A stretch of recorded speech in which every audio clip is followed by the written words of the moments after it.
Welcome everybody. Sorry we're a couple of minutes late today. I'll talk more about it here as we get started.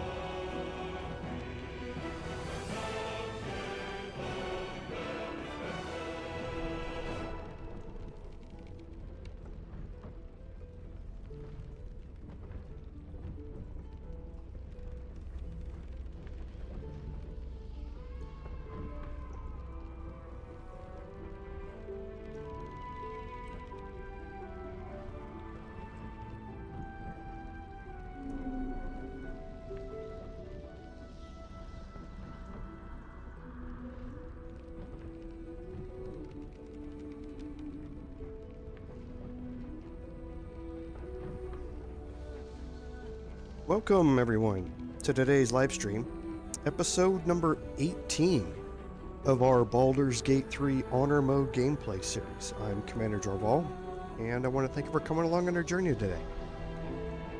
So, on the admin notes, nothing for the game this week, but on the admin notes, you'll probably hear my voice sounds a little different. I have COVID.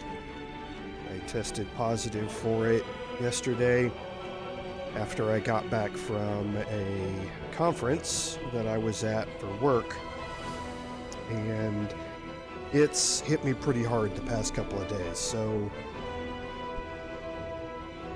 I apologize if there may be some extended outages as I clear my throat or cough.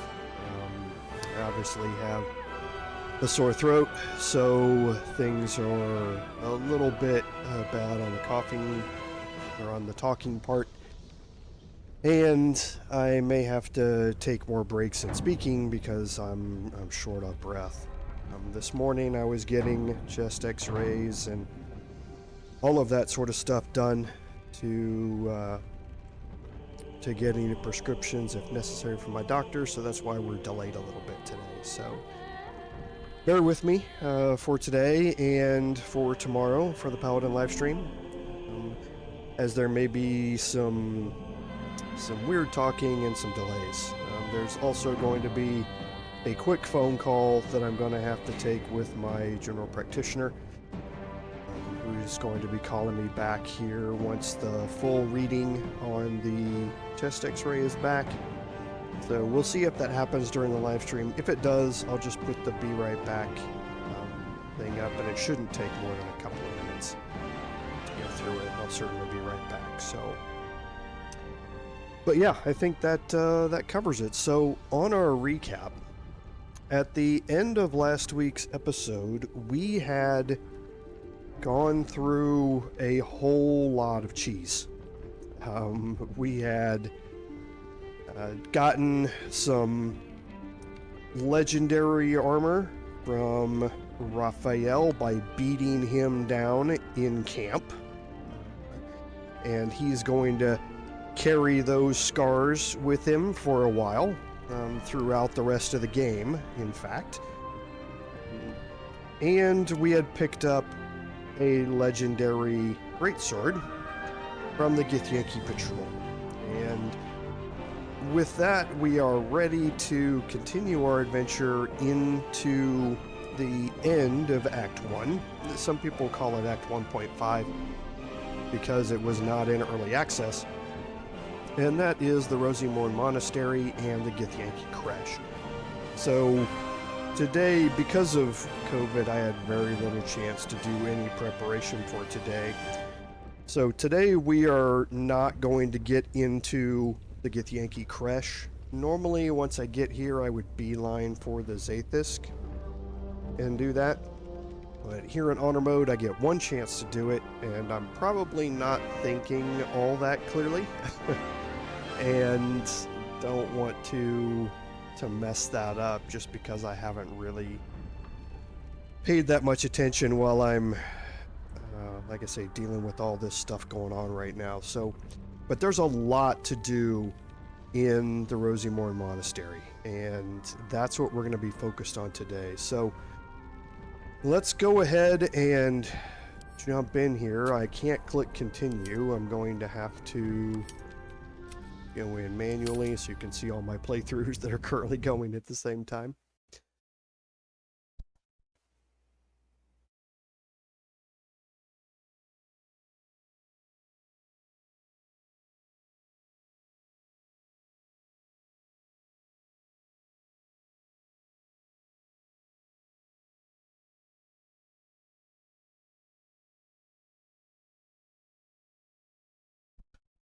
Oh, the worst part of COVID is this metallic taste that everything has.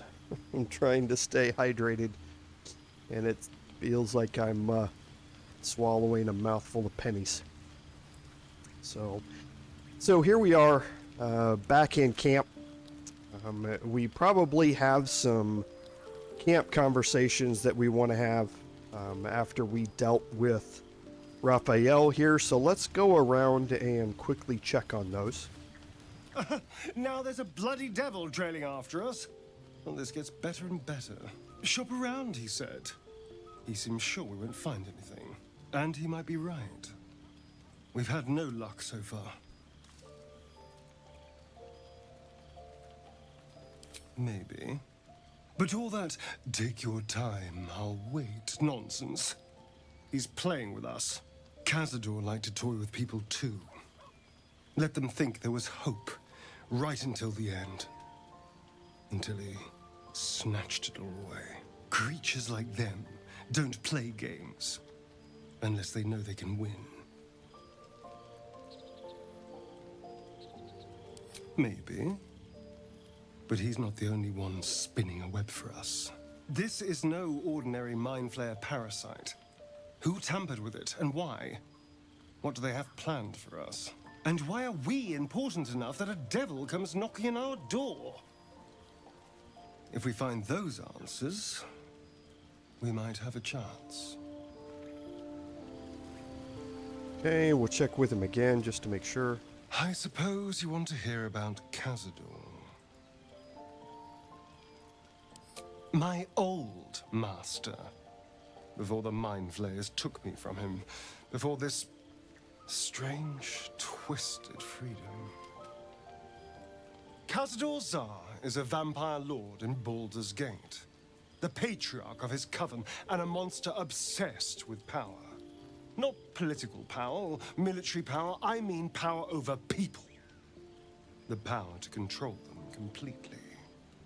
He turned me nearly 200 years ago. I became his spawn, and he became my tormentor. A vampire's spawn is less than a slave. They're a puppet. We have no choice but to obey our master's commands. They speak, and our bodies react. It's all part of the deal. Sometimes he'd order us to submit to torture. Sometimes he'd have us torture ourselves. Whatever his weather-vane mood settled on. Thank you. But this isn't about sympathy. It's about knowing what we might be up against.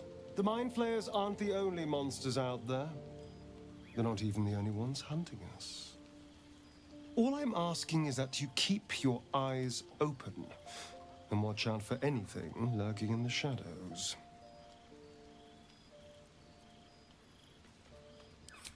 What more could I ask? Now, is that all? I won't lie. It's tempting. If I keep the tadpole, I risk transforming into a grotesque monster. If I lose the tadpole, Cazador has control of me, body and soul, and I return to the shadows. It's grim either way. So why not sell what's left of my soul to a devil? Better he has it than Cazador. figuring out what's happening to us, confronting a god called the Absolute, and then finding time to kill my old master before he can control me once more? Yes, that's an option, but I wouldn't bet eternity on it. Alright, so let's talk to Lae'zel here. Speak. Okay, nothing here. You wish to speak? I'm gonna do most of these off screen. Maybe it will bring us closer. The Devil with the Silver Tongue. An old fairy tale my father read to me. The kind with a hero, a villain, and a moral. A farmer made a deal with the devil, so the story goes. In exchange for the farmer's dearest fruit, the devil granted him a bottomless coin purse. The farmer's dearest fruit, naturally, was no apple nor peach, but his beloved daughter. We can learn a lot from fairy tales, don't you think?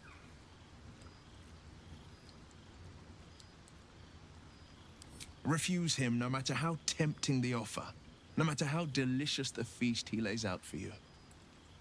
The cost's always too great. That's because you still have hope. But when he becomes your last hope, remember this. He'll require of you only what you're least ready to part with. And then require more still. You might think you'd give up anything for a cure. But the devil won't take just anything. He'll take everything.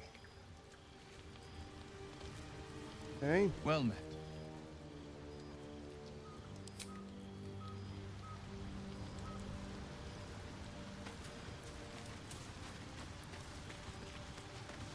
Thank you for agreeing to find Wulbren. It means a great deal to me.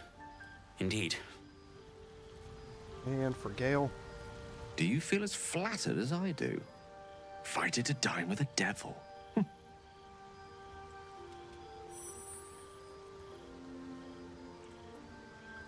Believe me, that was a devil's equivalent of serenades and roses.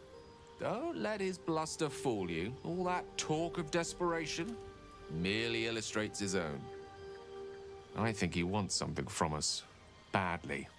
And in that knowledge lies our opportunity. Our souls. But I suspect that's but his opening offer. Let me play the devil's advocate. The man is too eager. Do not dismiss his offer out of hand. If there's one quality all the denizens of the hells embody, it's ambition. A quality they share with many humans, come to think of it.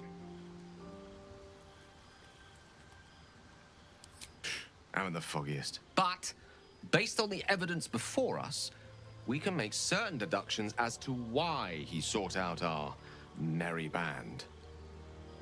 Fact one, there's something very strange and very powerful about our tadpoles. Fact two, a devil offers to take it away. Devils aren't known to aid mortals out of simple kindness. Whatever Raphael wants, we must be the key to getting it, along with our tadpoles. So, I say for now, we wait. If I'm right, Raphael will seek us out again, and when he does, there's a mighty bargain to be made. Remember his Cormyrean rhyme? Down came the claw. Perhaps we should start growing our nails. Okay, we'll just check again. What's on your mind? Okay, and nothing there left. Have I been this way before? Go talk to Karlach and Shadowheart, and then we can head off to the monastery. Can't believe that devil just took us into the hells with a snap of his fingers. If I see him again, I'll wring his neck.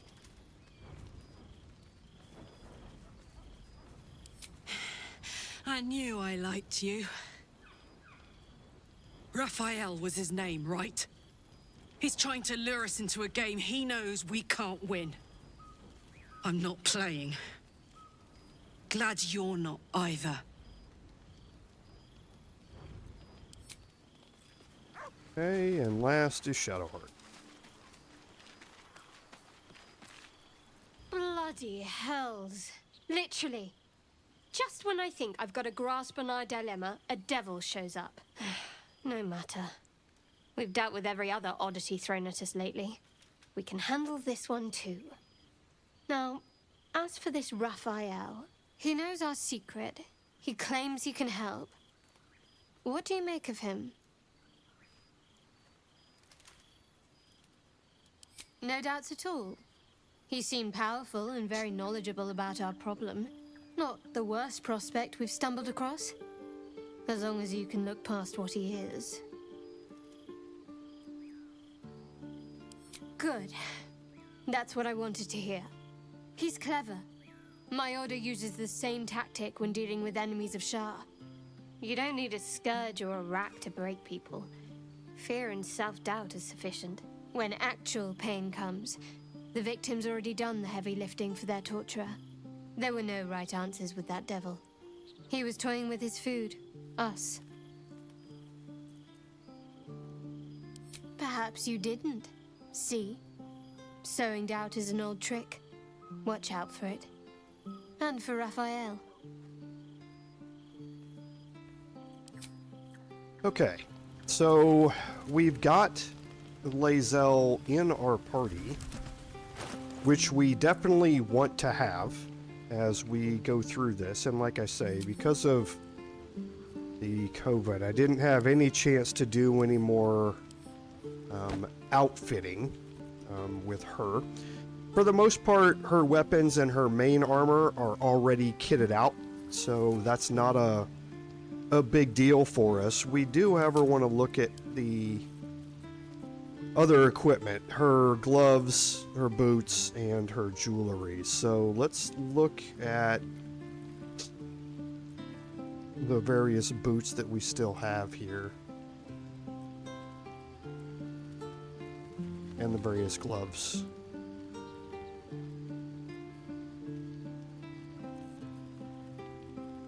Okay, well, we can use the gloves of the Growling Underdog. That's nice.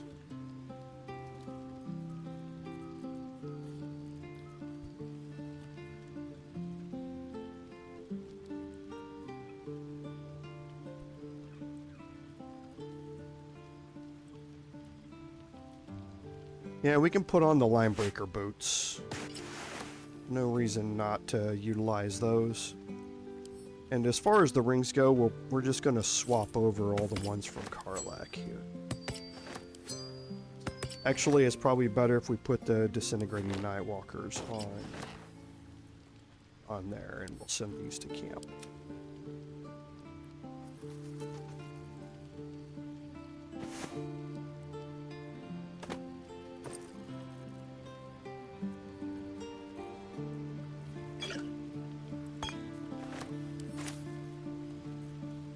Okay, and I think that's it. We'll just move over some of these other weapons for situational purposes.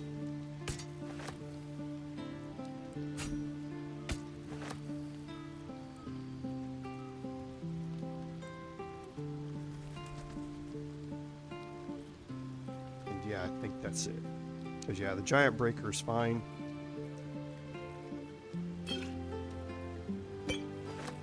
Okay. So, let's go ahead and finish our long rest. Seems simple We're probably going to get a cutscene here.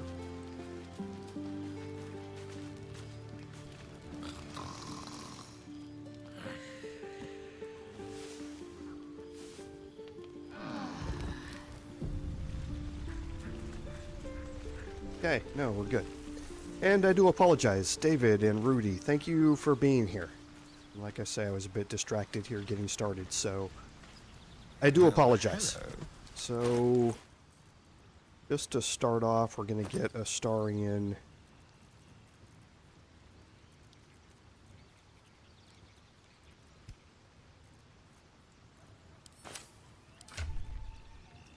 Kitted back up.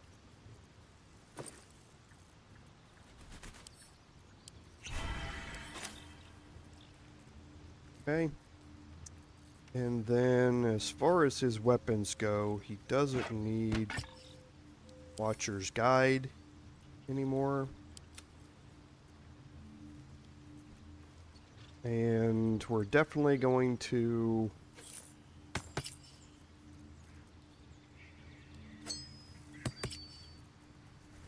get everything ready.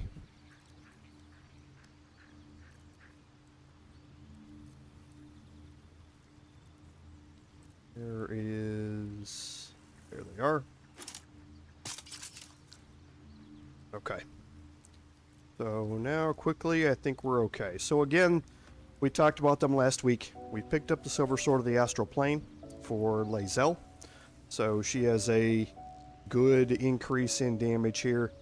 And also not just damage, but she has advantage on her intelligence, wisdom, and charisma saving throws, which is really nice. And we're going to see more about how that is utilized later.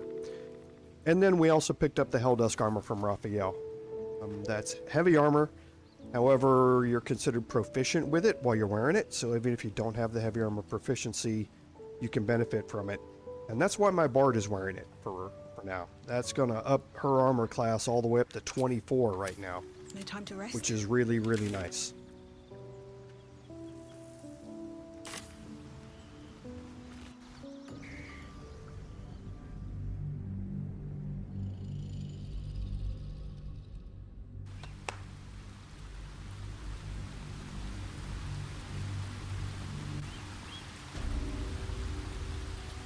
Okay, and here we go. We are dropped into the Rosymorn Monastery Trail. Now, there are a few things that we can pick up while we adventure through here. What's this?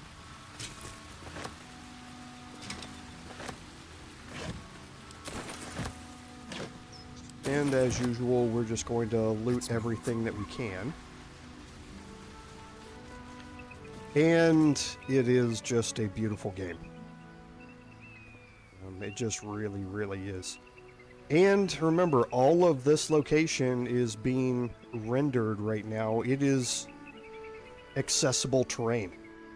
We're actually going to be moving down to all of these areas. So the game does an amazing job of rendering in all of this stuff.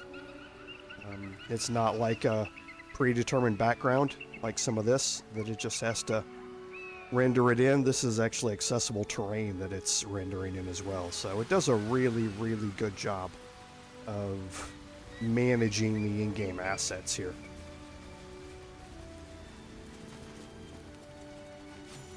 Okay, so we have a waypoint here that we opened up. These markings. Tirsu's script scratched in the ground. A creche must be nested in the temple below. We must go there at once. Githyanki writing. Every word a wheel, every letter a spoke. The most powerful texts are engraved in slate. Some so ancient, only the most erudite Gish can read them.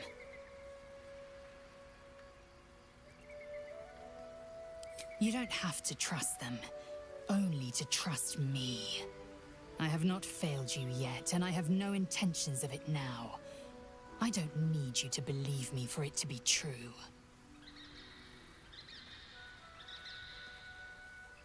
Very well, you may lead.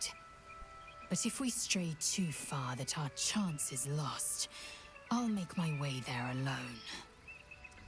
And that is a warning that if you decide to leave here and go to Act 2 without going to the creche, Lae'zel will leave your party. So she's letting you know right up front, don't leave me behind here. Take me with you on all of this. And that's why we brought her along, is to make sure that she's going to stay with us throughout this entire time. She would stay with us regardless, because we're going to go to the creche, but having her makes all of this a lot more interesting from a roleplay perspective as well. So we're going to get buffed up here after we do the last little bit of searching. Intestines throb, blood So whispers. we want to speak with animals. We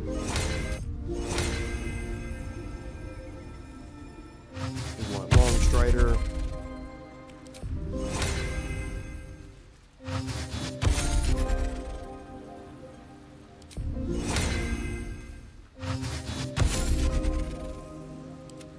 And we want Shovel to be invisible. I've got a long road ahead. Trust no one. Now this entrance here leads you back to the Goblin camp. And this is, we saw this entrance previously when we were in the Goblin camp, and that's directly where it leads. Tread carefully. We're not going to go back that way, we don't need to. We're going to continue heading on toward the monastery, and we're going to take a little detour down here to the right. And now once you get into these areas, you want to start being a little careful about where you are walking, because there is a group of very powerful undead up here. And some of them, their detection cones will come all the way down to here. So again, you want to be very careful about where you're walking when you're traversing this area, just so that you don't trigger them until you want to.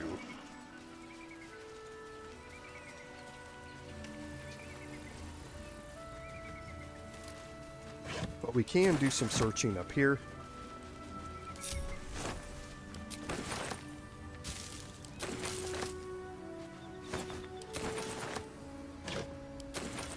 A quick rummage.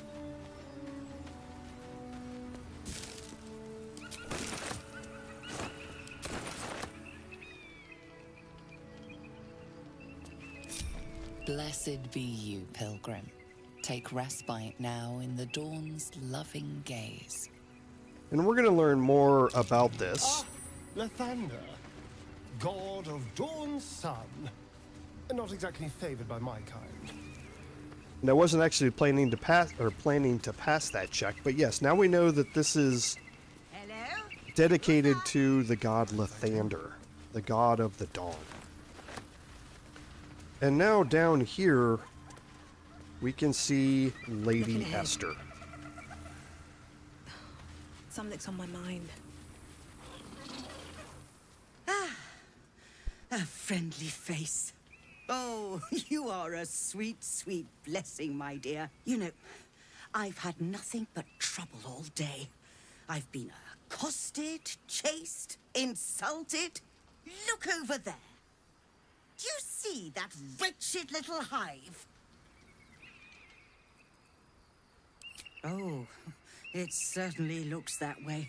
But inside, it is swarming with brutish, stupid, rude Githyanki. Brutish and rude by your wretched standards, but stupid. Chucky. Your charming companion would call it a creche. But it was built on what remained after the Githyanki slaughtered all of the monks. I'd call it a murderous training camp. Acutely observed on both counts. Honestly, I was doing them a favor offering to buy one of their eggs. And how am I repaid? Attacked and run off like some transient. What? No, of course not. I was merely... well... Look, it's just an egg. The Society of Brilliance asked me to acquire one of their roe so they can incubate it and, once it hatches, raise the spawn in their tradition. Please, do enlighten me. What is this tradition? The Society believes a Githyanki raised in a peaceful, nurturing environment can overcome its violent nature. I'm sure your friend would agree. A Githyanki is as likely to forsake its violent nature as a gnome is to fly.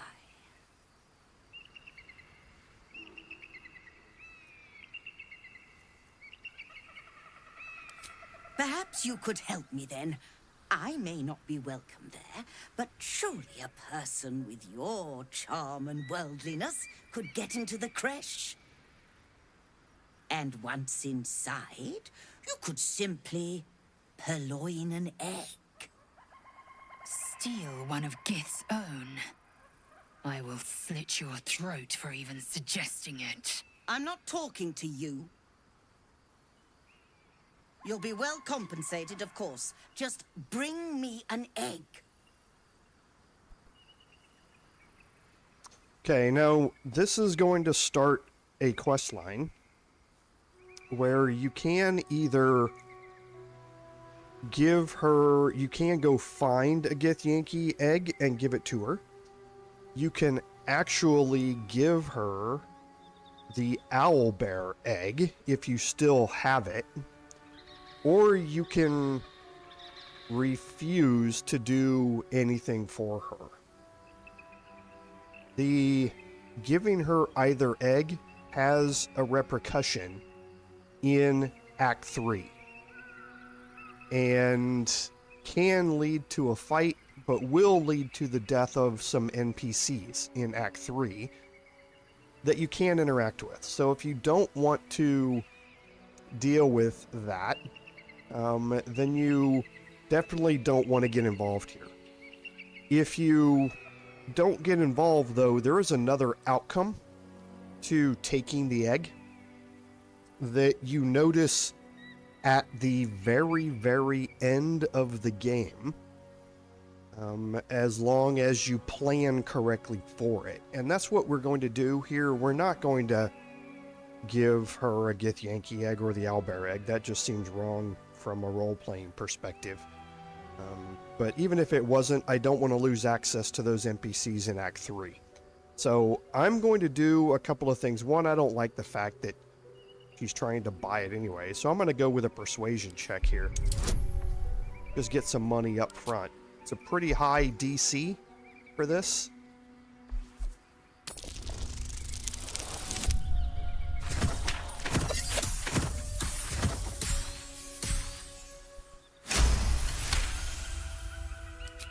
I suppose there is a reason I'm asking you to do it. What? Surrender an egg, and I will not stand for it. Very well. Here's the money. Now, I expect a speedy delivery. Okay, so we get 450 gold out of that. We're just not going to end up giving her the egg. I trust that an early payment has ensured swift action. What news of the Githyanki egg? However, we do want to trade with her. But I'll make note of how much time you waste trawling through baubles. Because Lady Esther has a great selection of items, especially for your monk classes. Okay, so you're going to get potions, arrows, scrolls, that sort of stuff. As far as weapons go, it's nothing really all that great. However, having a quarterstaff that deals an additional 1d4 thunder damage is nice. You don't get a lot of staves that deal additional weapon damage. The staves in this game are mostly around casting type of stuff. This stave is not. This stave is meant to be used by your monk classes to deal additional damage. So it's useful. It's not something I'm going to be using during the playthrough. It also does come with Thunderous Smite, and this is once per short rest, so I have 3 casts of it, which does 1d4 thunder damage as the base damage, and then an additional 2d6 thunder damage for the smite. Hoppy is a +1 war pick. The thing that makes Hoppy interesting is the proficiency unlock, and that has a revitalizing strike. So on hit, you heal yourself for 1d6 hit points. You deal additional necrotic damage equal to your proficiency bonus, which in our case, that's what that +3 necrotic is because that's what our proficiency bonus is right now, is +3. However, it is only once per short rest, so it's not all that great for a continuous dealing of that damage. Not something that I normally deal with. The armors and items, however, are what make Lady Esther incredibly valuable. So the first is the Graceful Cloth. You gain Cat's Grace, increase your dexterity score by 2 to a maximum of 20.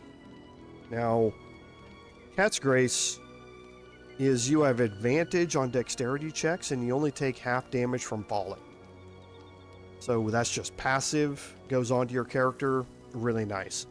Nimble as a cat, however, you gain a +1 bonus to dexterity saving throws and also increase your jump distance by 1.5 meters. So again, entirely passive on this, and again, really valuable. Now, Cat's Grace and increasing your dexterity score by 2 means that I'm gaining a +1 to my dexterity bonus and then advantage on my dexterity checks. So this can be very, very useful if your monk is also serving as your lock-picking or sleight of hand type monk, which mine is. So the Graceful Cloth is definitely something that we want to pick up for our monk. It's also clothing, so it's not going to get rid of the unarmored defense bonus that the monk has. So we're definitely going to pick it up. It's expensive, so we also want to raise Esther's attitude here with us before we pick it up. The Boots of Elemental Momentum are decent, and if you don't have anything else, they're useful. They are medium armor, which limits their usefulness, in my opinion. Just because whenever you deal acid, cold, fire, lightning, or thunder damage with a spell or cantrip, you gain momentum for 2 turns. Now that momentum is a +3 movement speed, but you have to be casting a spell or cantrip to do those things and be able to wear medium armor, which a lot of your spellcaster types aren't. So in my opinion, they're of limited use, but they still are useful. The Gloves of Baneful Striking are really nice in that whenever you deal damage with a weapon attack, the target receives a 1d4 penalty to its saving throw against your next spell. So for the monk class right now, we don't have access to a lot of that stuff. However, when you start multi-classing your monk, and you may choose to have access to spells, this can have your attacks bane the target to give them a minus to saving throws against them. However, the next 3 items are really the important part of this, along with the Graceful Cloth. The Gloves of Cinder and Sizzle. Your unarmed attacks deal an additional 1d4 fire damage, and you gain access to the Scorching Ray spell once per long rest. Incredibly nice. It's the first of a set of hand wraps that add elemental damage to your unarmed attacks. Now, as you level up the monk, you're going to gain access to unarmed attacks, or elemental bonuses to your unarmed attacks anyway. This allows you to get it like we are now, where we haven't been focused solely on the monk in our level up, so we don't have access to that stuff yet. This just allows us to get an additional flat 1d4 fire damage to all of our unarmed attacks, which is really, really nice. That just stacks on top of the other things that we have with them right now. Winter's Clutches is again for that frost, abjuration, gale build, where whenever you deal cold damage, such as with the Ray of Frost cantrip, you inflict 2 turns of Encrusted with Frost upon the target. Encrusted with Frost, they have disadvantage on their dexterity saving throws, so they're less likely to take half damage from any AoE spells that you're going to cast at them. And then when there are 7 or more turns remaining, the entity must succeed a Constitution saving throw or take 1d4 cold damage and become frozen. Now, when they're frozen, they are incapacitated, which means just like being stunned or anything like that, you are going to have advantage on all of your attacks against them. And if it is dealt bludgeoning, thunder, or force damage, the ice shatters, ending the condition. But if you attack them with the other types, it does not. So, encrusted with frost, especially against your high hit point enemies where you're able to stack up enough turns of it, can be really nice. The other thing you can capitalize on this with is the wet condition. You'll kind of see more of this later. And then the periaptive wound closure. 2 good things about this. So when downed, you automatically stabilize at the start of the turn. So you don't have to worry about death saving throws with this. If you go down, you automatically come back up with 1 hit point at the start of your turn. Arguably the more useful part of it, though, is whenever you are healed, you restore the maximum number of possible hit points. This is very useful when you are healing outside of combat. You can move this around to various people, have them drink the potions, and always be guaranteed to restore the maximum number of possible hit points every time you drink a potion. So especially in honor mode where you are limited on the amount of potions that you're going to have, and you're going to be needing more of them, this can be incredibly useful. So we're going to pick up probably 5, maybe 6 of these things. So we definitely need to up Lady Esther's Happy, are we? Very attitude well, with us. And for that, we need to head to camp. Someone there? We're going to take Astarion and we're going to go talk to Withers. Quick step. Or we're going to go check and see if Withers has any gold on him. Ready or not? He does. A quick profit. And now we will go for a respec. How much farther can I go?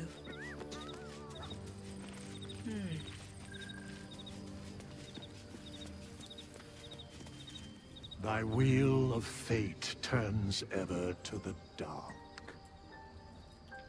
Dost thou require a new... As thou desire. Okay, so we're going to start off with Bard. All of these choices should be the exact same as where we left them. And it appears that they are.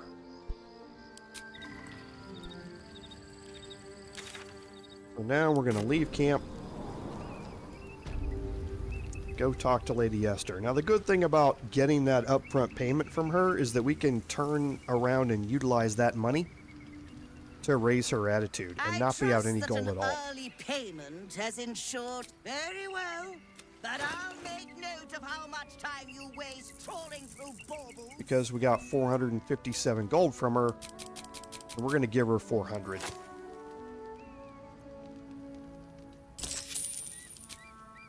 That raises her attitude up to 100. Now, before we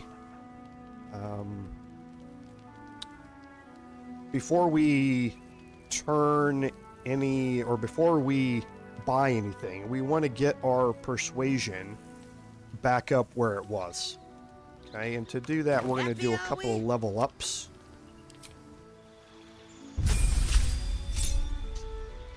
Okay, at level 2 for the Bard. Doesn't matter. Level 3, however, is where it matters. And that's because we have access to more skills here. And we're going to drop Deception, put Intimidation, drop Performance, put Persuasion. That +7 to Persuasion is going to give us an additional discount to these prices. So you definitely want to go in here and make sure you've gotten to at least level 3 before you go buy stuff again.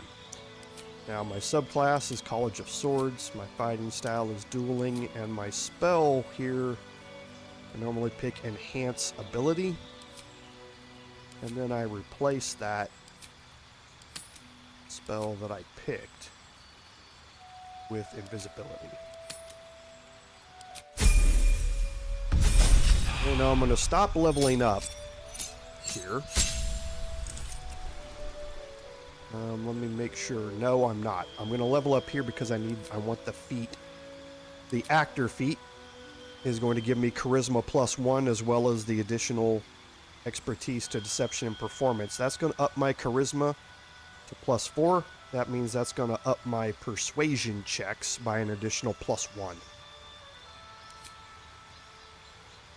And for my cantrips, these don't really matter.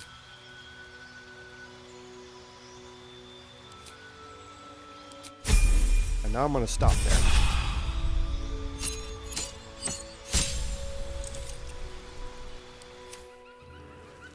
And I'm going to stop there because I want to be able to reset her inventory. I trust that an early pay... Actually, let's check my...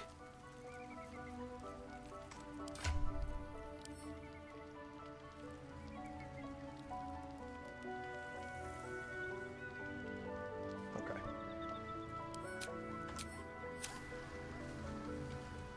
I trust that an... Very well.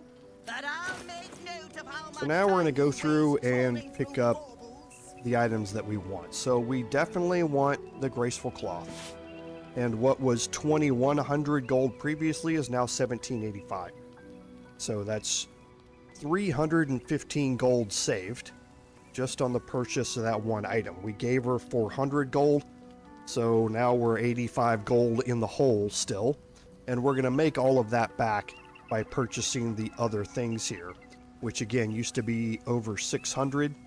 So that's another 200 gold saved, and over 400, so this is another 100 gold saved, etc., etc. So this is where things really play out as far as the savings go. Okay, and we're going to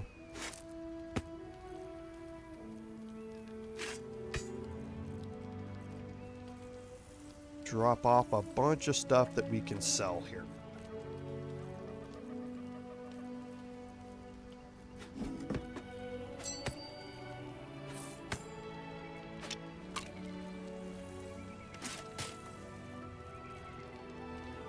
Okay, so these antidotes here.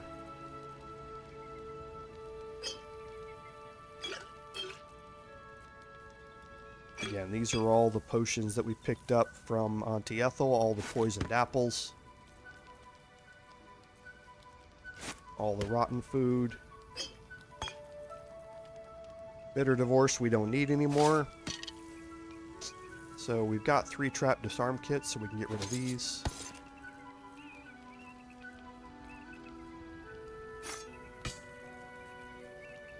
Dagger +1 we don't need. Actually, we'll keep that javelin, because I think I know what that's for.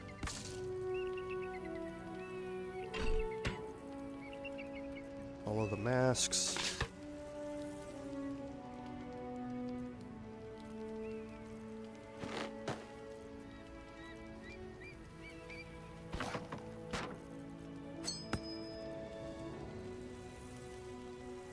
And then all this stuff that Astarian is carrying here. I'm going to be a little careful while I'm going through this and just make sure I'm not giving away anything.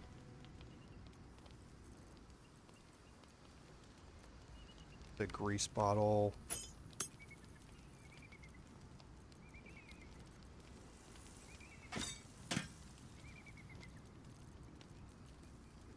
Smoke powder bomb.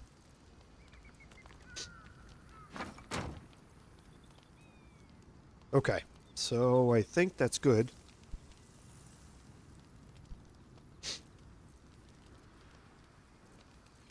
No trash bags. No. Okay. So balancing that offer out, we end up buying all of that for 2,000 gold additional. So works out really, really well. We saved 1,000 gold there in addition to, by selling all of our stuff and raising her attitude. So it worked out really well for us. And again, I don't think I'm going to utilize any of these because Cacophony, again, I don't think I'm going to be using this playthrough.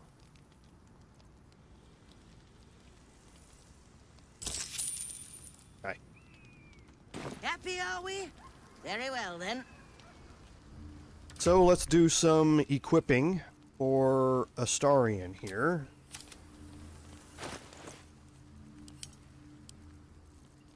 And again, I apologize. The inventory kind of looks pretty bad because of COVID here. I didn't really have a lot of time to go through and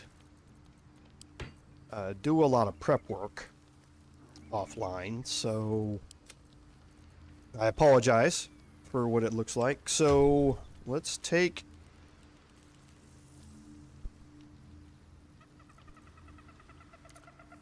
Cat's Grace and the gloves. These gloves will go over here. The Ferry apt is fine where it is for now. So here looking at it, he's wearing the Protecty Sparks wall. So what you're really wearing this for is because he gains lightning charges with his gloves. And when he has lightning charges, he has a +1 bonus to armor class and saving throws. Okay, that's how these two synergized. Now, however, when I do this, Astarion, who has a dexterity of 16, now goes up to 18, and that means his armor class immediately goes up by 1. Okay. Now, because he doesn't need lightning charges, or he's not going to get any other bonus other than the additional damage from lightning charges, because the Protecty Sparks wall has been removed, I can add in the Gloves of Cinder and Sizzle, and now he's doing an additional fire damage for all of his unarmed attacks. So that kind of makes up for the loss of the lightning charges here. I gain that armor class back all of the time that I was getting from the Protecty Sparks wall, so I no longer need that. And I am making up for the damage of the lightning charges by doing this on every unarmed attack that I have. So it tends to balance itself out here.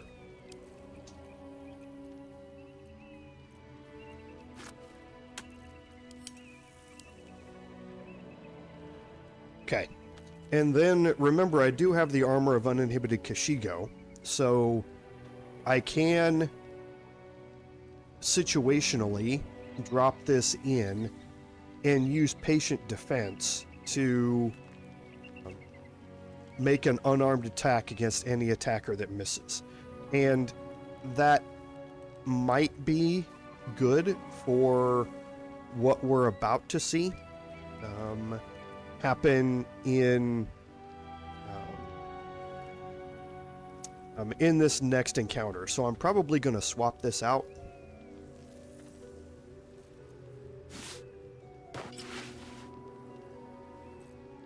Just because of how we're going to play this out. Have a lot on my mind. And then for my Bard, well, I'm going to finish the level ups. Level 5 is a very important level.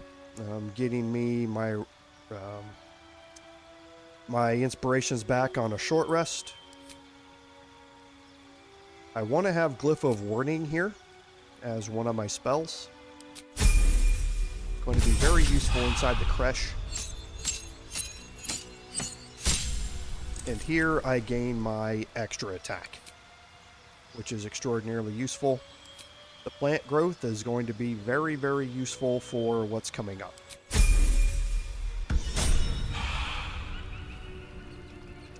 Okay, so let's go ahead. Oh, and Gale, I forgot.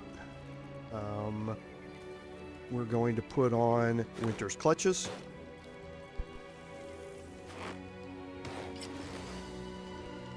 So now whenever he uses Morning Frost to deal chill on the target, he's also going to be putting stacks of Encrusted with Frost on the target.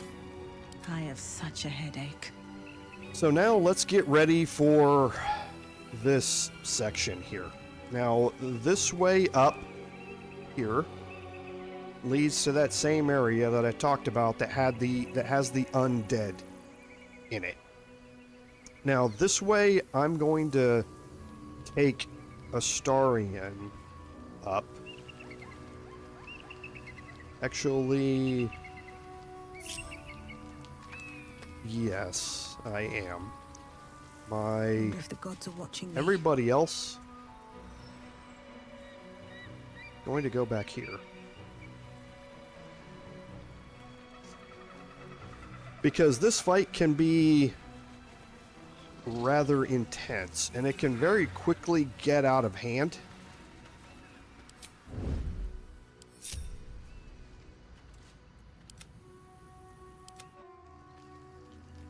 If you don't play it right. So I'm going to temporarily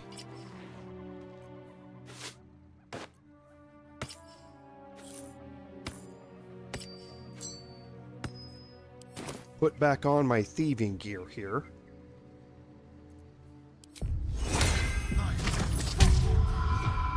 Time for discretion. I'm going to slowly make my way up this direction. A little bit at a time.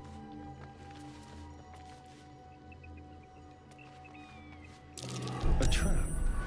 Someone doesn't like visitors.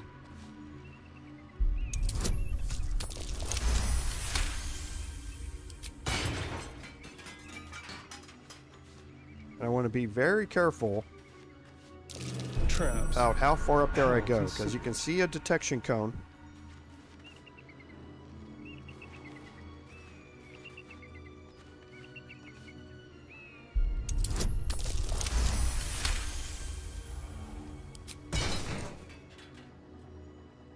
It's going to be coming down towards me. I think it stopped somewhere in here. Okay. That one's a little bit farther.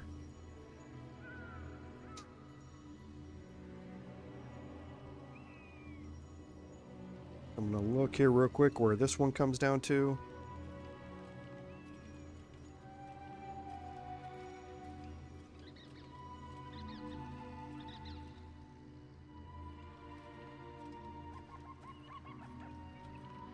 So I think right around in here I should be fine. Move unseen. Yeah.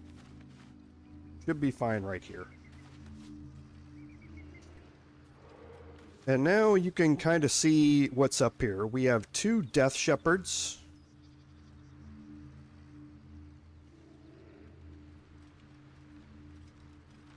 Okay, we have 2 Death Shepherds,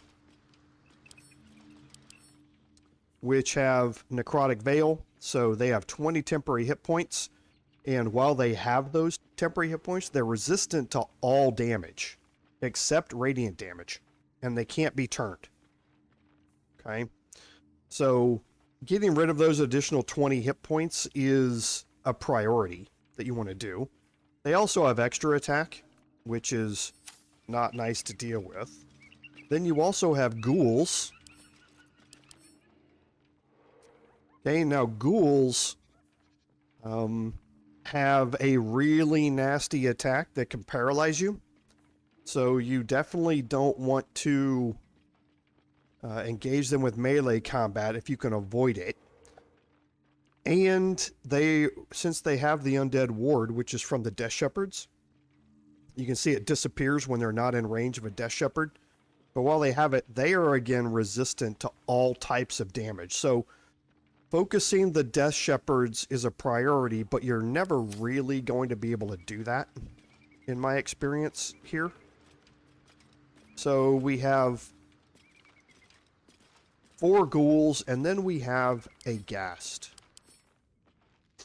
Now, the ghast has a an aura around it of nauseous fumes that can make you, that can give you a bunch of disadvantages to hit and can make you also miss your turn. So the Death Shepherds and the Ghast are your main priorities, but they're also the ones that are most of the time not able to be targeted, so to speak, earliest. But what we're going to do is move up here with Shovel.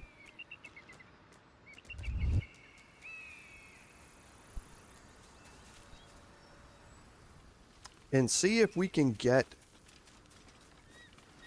an attack off here where we get... And I do want to check something. Okay. Yeah, it doesn't look like anybody has the sea invisibility. And I want to time this so that I can line as many of them up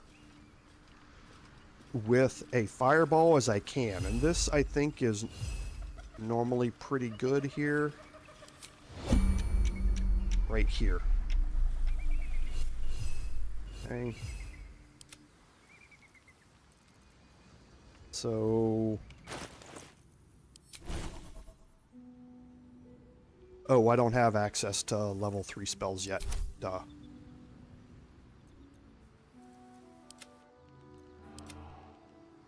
Okay, so the detection cones, I want it to be... I want to wait until he's turned and facing more down this way so that I have a free line to get up here. So I triggered it a little early. So we'll do it the next time they converge.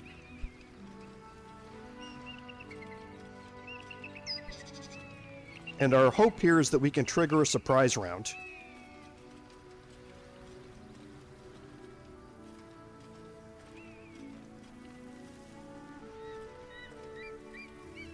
So I'm going to wait until he comes down. This guy turns around, and as soon as he turns around, I'm going to enter turn-based mode.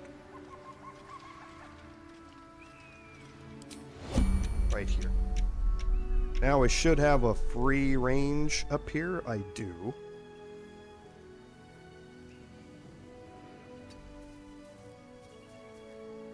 And I'm going to move around to this side of the Death Shepherd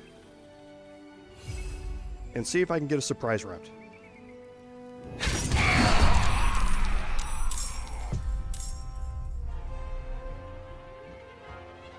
Okay, I did. And I have a way to get myself up in there freely. So now I want to move. Breathe deep and move.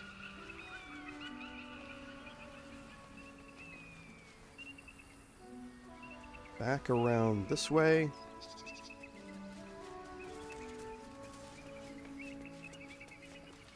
Now, those are not the only traps that are here.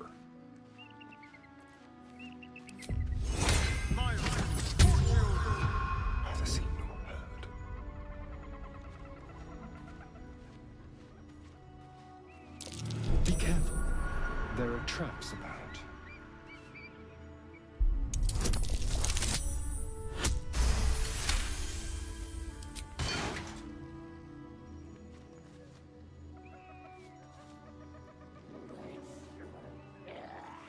Okay. Just like old times. Well, that's all of them. I'm gonna move my bard up here. Adventuring. Best be on my way.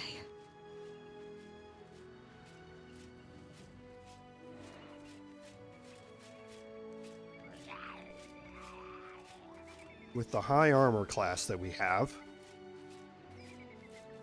And I'm going to shriek.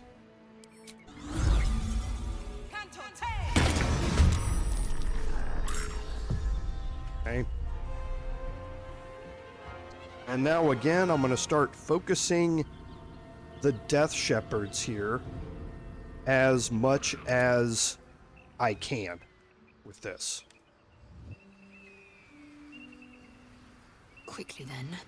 I normally would not just jump right in there. There's normally a better way to do this, in that what you do is you trigger the attack and then you drag them all down this way here. Astarion can easily outrun them. That way you drag them all down here and you can get them in a pincer move. You can bring a part of your group up here behind them, so they're kind of trapped in this area getting attacked from both sides. However, I just want to focus down the Death Shepherds as much as I can here. And I want to hide her helmet. I shouldn't linger.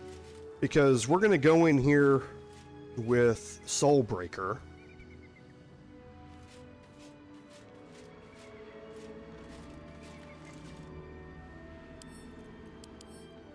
Because right now they are resistant to all types, so psychic resistance included, but that's going to disappear as soon as the 20 temporary hit points go away. So we're going to try and remove those.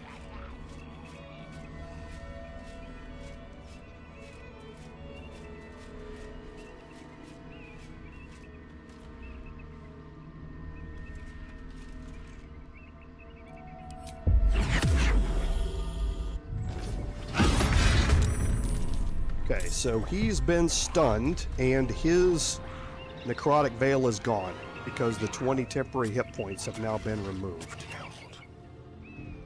Silent as the grave.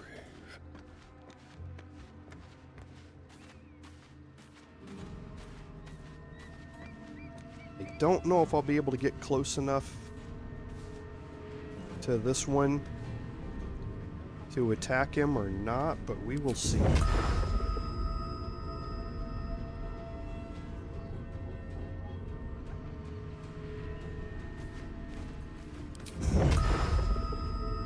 Okay, we can.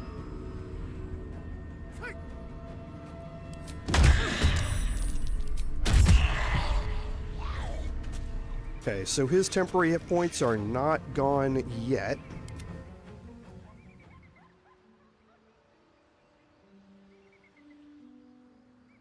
I venture forth.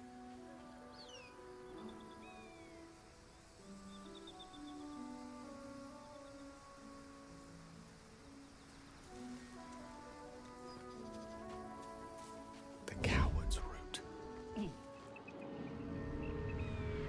Okay, and now I do want to check the resistances, because yeah, all of his resistances are now gone on this Death Shepherd. Yes.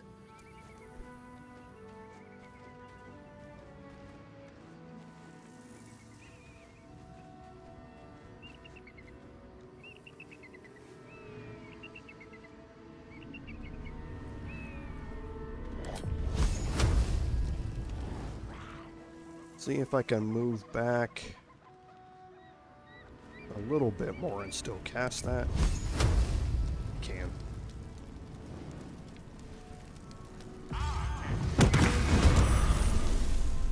Okay. And being able to stack all of that thunder damage on top of it is very, very useful. Okay, so we will move Shovel out of here.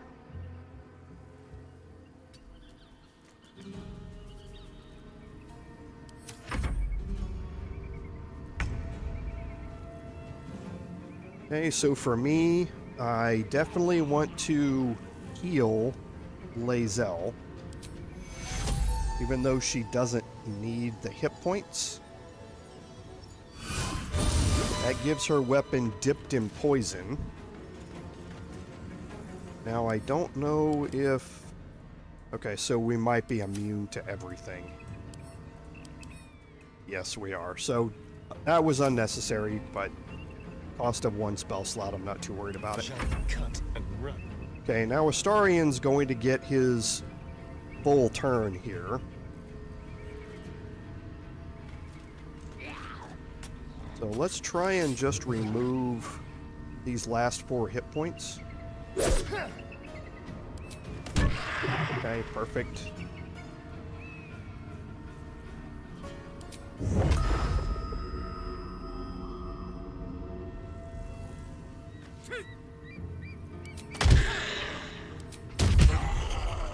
Okay. That gets him invisible. So we'll move him out of the way.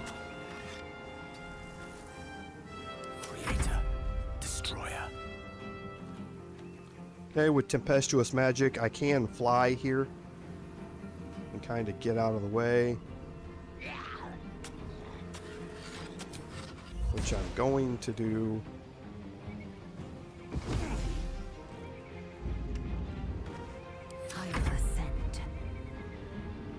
And now for Lae'zel, we will continue working on this Death Shepherd here. So we're at 45% with Great Weapon Master all in, so we want to turn that off.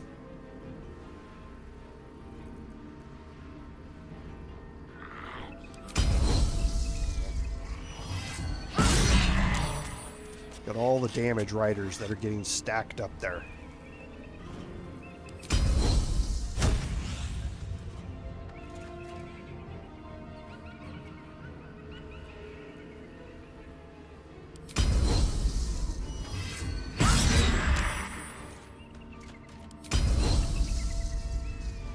I don't think I'll need the menacing attack. Oh, okay. Didn't need a critical miss. Okay, and now I'm going to move her out with a Misty Step. I want everybody to try and attack my Bard with their 24 armor class.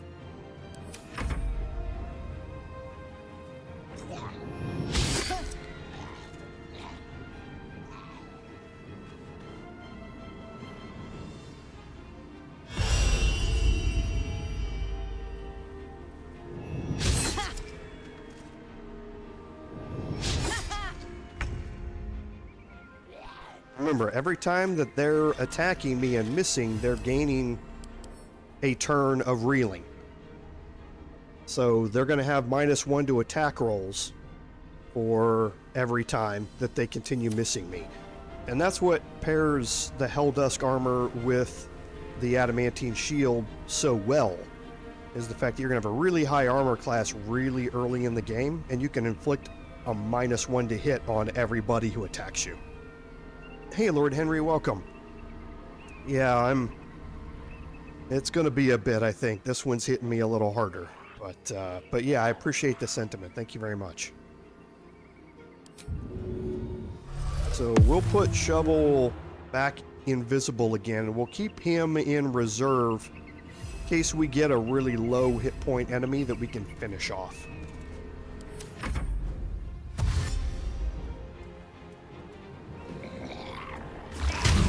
There's the stench.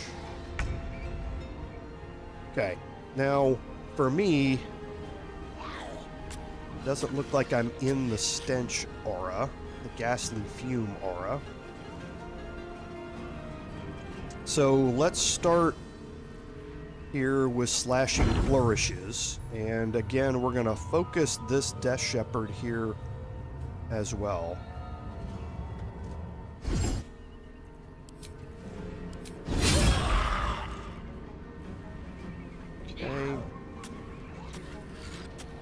What is he at? 2 hit points?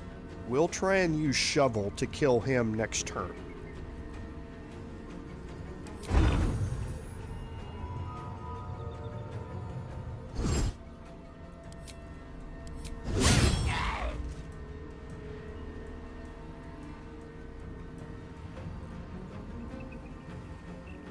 Let's turn someone inside out.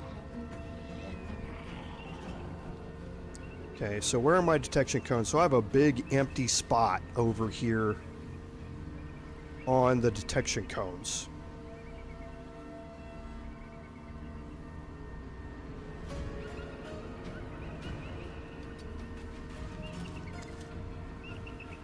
So let's get our last multi-attack here off on the Ghast.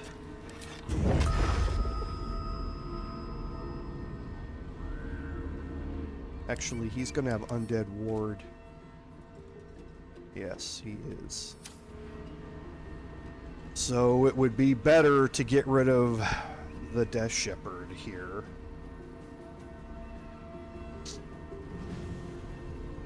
Before I do that. Now I kind of wish I would have used Shovel to attack the Death Shepherd, but hindsight is 2020. This will put him back invisible again.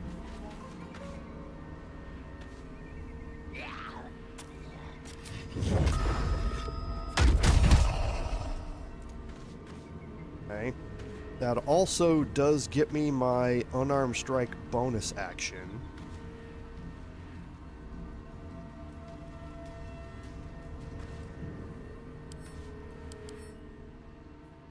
And they're no longer resistant.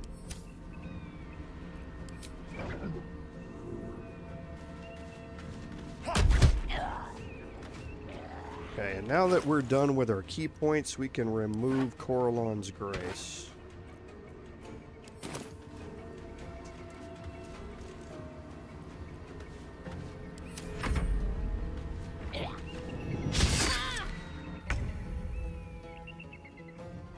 Okay, and now for Gale.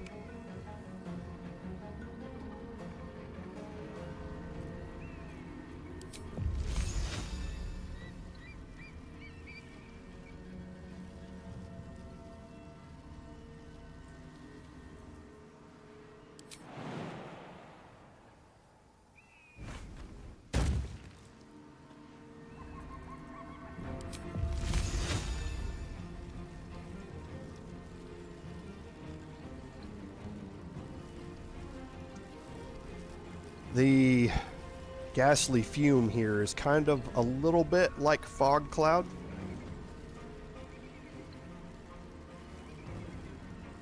In that I'm going to have disadvantage trying to attack into it.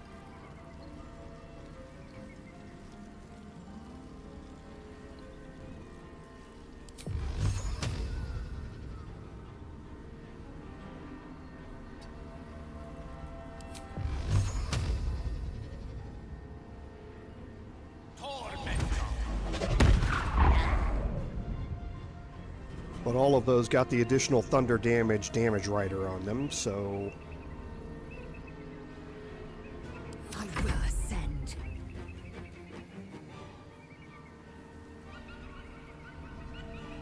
And now that everybody's involved here with me, I can bring Lae'zel back in.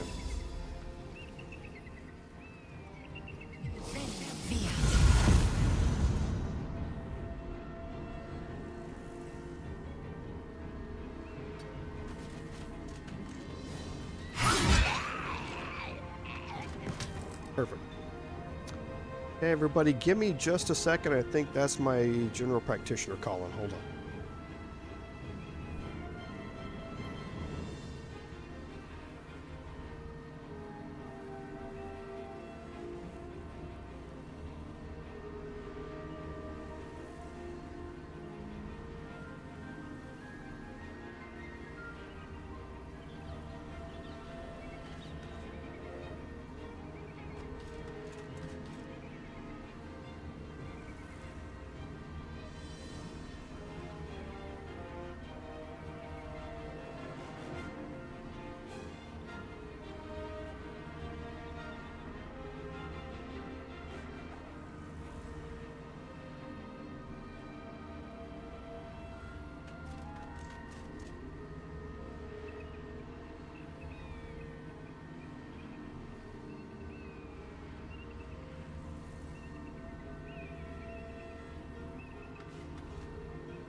Okay, I'm back. Good news, I do not have pneumonia. So that's one less thing for me to worry about. So thankful for that, anyway. So let's move Lae'zel up here a little bit. Get free of the cloud.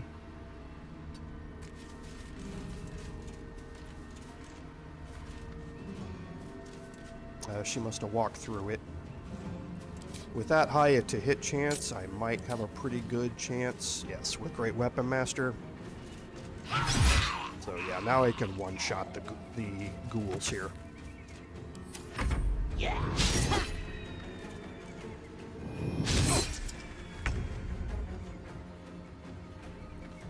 Sometimes the only way out is through.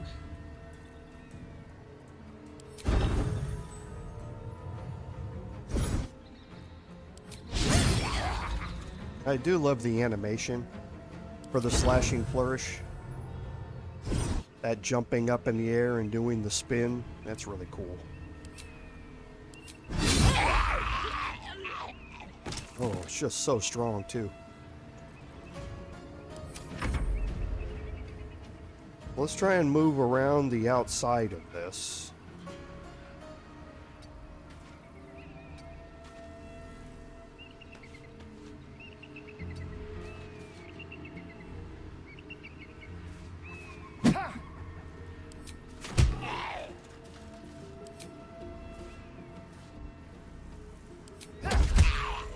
Perfect.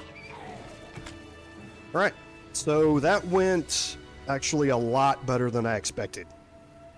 That fight has given me trouble in the past, but getting a surprise round and planning your approach to that in a way that lets you get all of your characters in to be able to focus on the Death Shepherds is really a big deal. So that is certainly the way you want to go about doing that.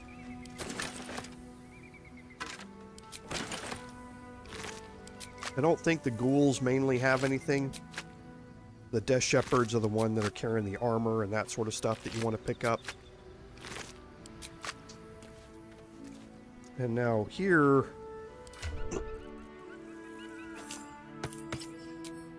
Still alive, so that's progress. I'm gonna cast Speak with the Dead. And that armor is just so... The corpse regards you lifelessly. It's so extra. I summoned them to fight against Githyanki. Attack to buy time for the others to escape with Ravengard.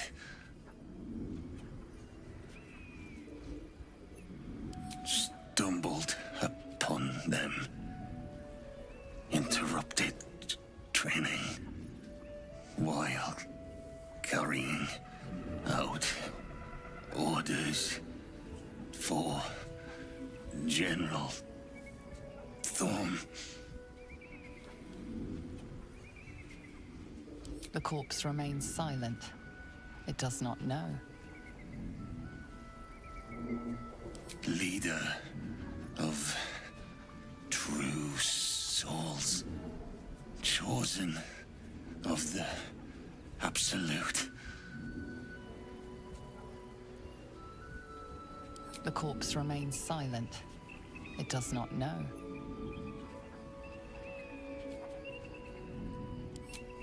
Samuel Staxford, devoted servant of the Absolute. The spell's power wanes. You can ask no more questions.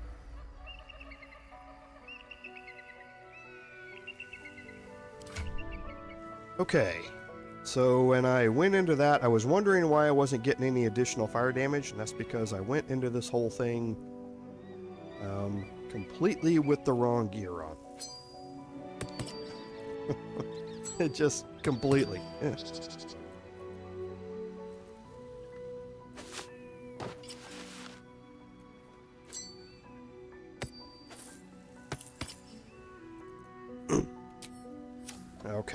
That's a recurring problem I need to figure out how to deal with, chat. Don't touch me. Okay, there's a missive here. You can learn about the fact that they were sent to try and capture Ravengard and bring him back to Moonrise Towers. The Absolute's forces have taken Duke Ravengard to Moonrise Towers. And you also see that there are some dead powerful Githyanki asset. youths Just what are up their here. intentions, I wonder?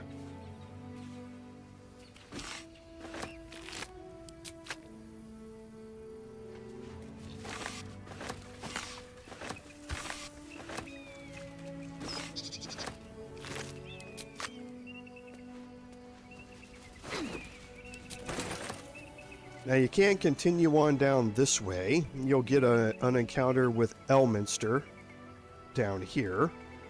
And this is what's going to lead you into Act 2.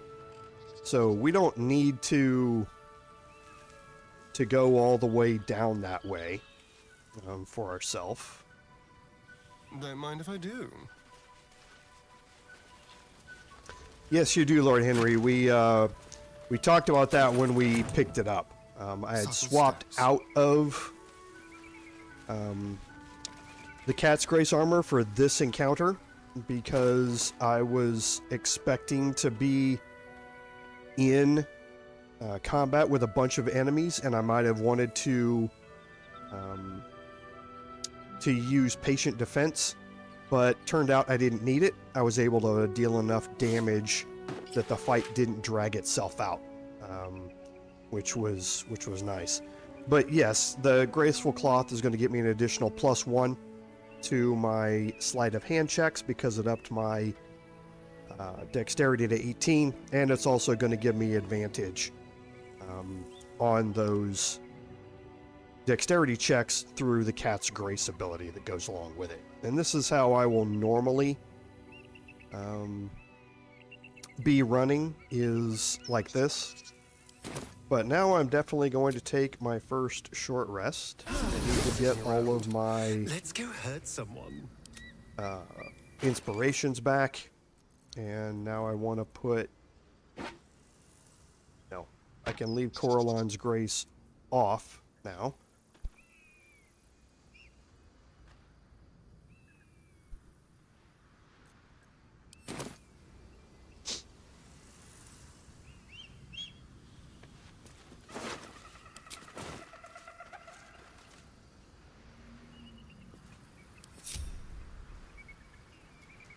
Okay, and now you can see we have a couple of different ways to go here. We're going to go around this way first, just to open up this side of the map.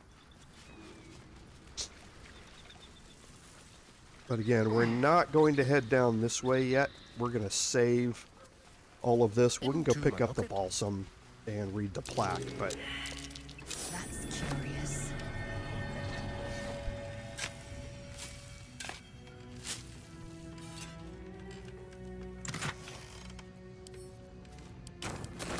Interesting.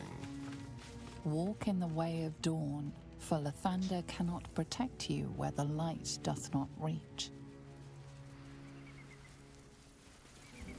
Hold on just a second, everybody. Sorry.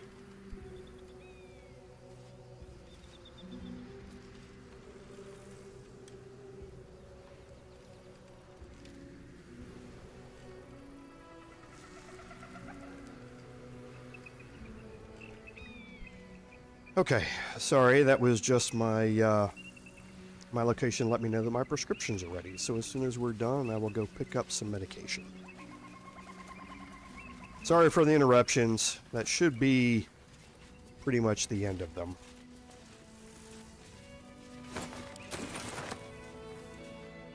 Yes, it's quite broken. We'll need to find another way across. Okay, so the dead Githyanki youth here, all of those undead and the dead zealots were summoned in response to 2 dead Githyanki youth. So you can see that they, even their youngsters, pack some serious combat power. I wonder,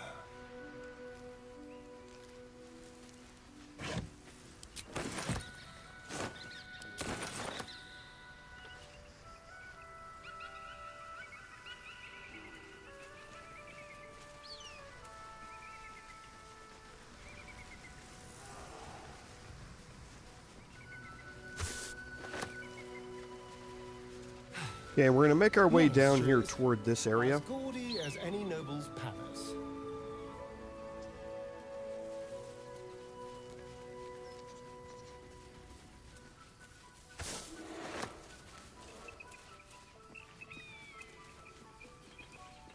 Approach the ferry in Lathander's grace. May his gaze shine upon you, pilgrim.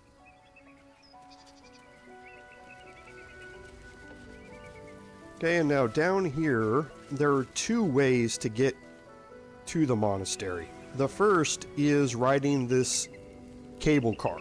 And to do that, you have to call it up here, basically, using the cable car wheel. Now, this is frozen. It's going to take a strength check to pass it. Even if I pass it, I am not going to step a single foot onto this thing. Just like every other moving platform in the game, you want to minimize those interacting with those if at all possible. And we don't have to here. We can make our way down across this way as long as we're able to deal with some traps. And that's how we're going to do it. But we will try and, because we have a high strength here, we will try and pass this check. Seems not. It's a relatively high check. So right now I have a 50% chance to pass it.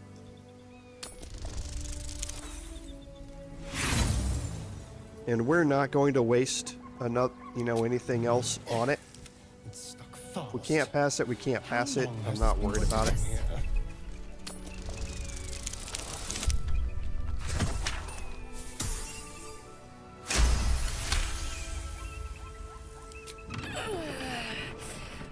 Good. With great effort, great reward. Or so I hope. So it does look pretty cool. But yeah, there's no way you're going to get me to step foot on this. Once you're on there, you can utilize this, and it will take you down to this area down here. But yeah, we are absolutely going nowhere near that. And we are going to... We don't need to put on the Gloves of Thievery anymore.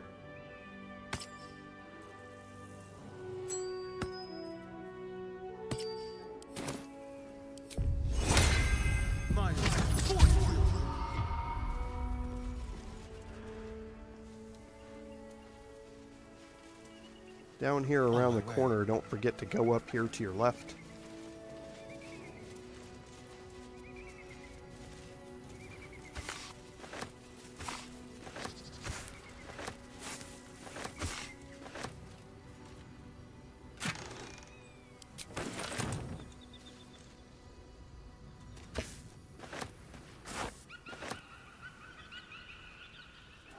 And now as we move down here, we're going to have to get ready to pass some checks for some traps. So we're going to make our way down here to this bottom level.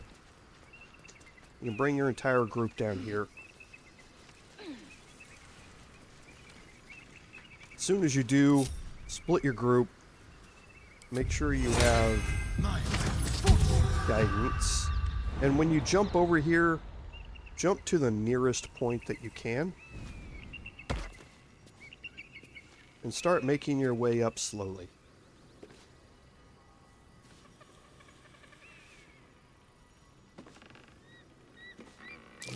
A trap. Someone doesn't like visitors. And as you approach these, they're repulsion mines. So you kind of want to position yourself so that you're not possibly getting knocked off the cliff.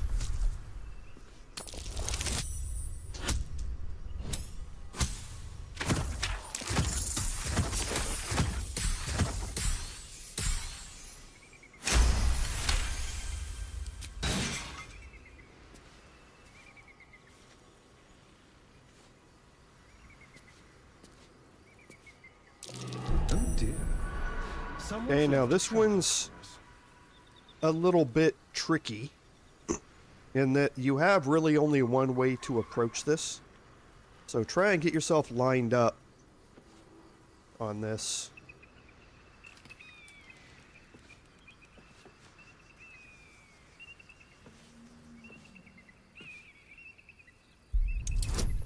So that if you do fail it, it pushes you back straight away from it. You don't fall off the cliff.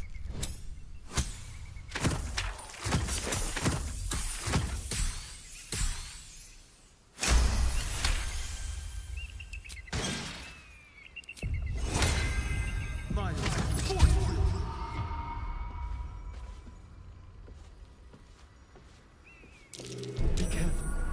There are traps about.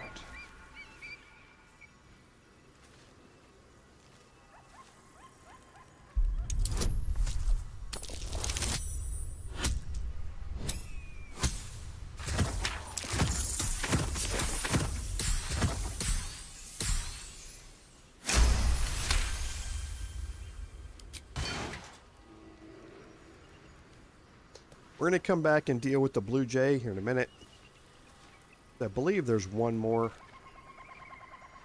down here past the Blue Jay. Maybe there's two more.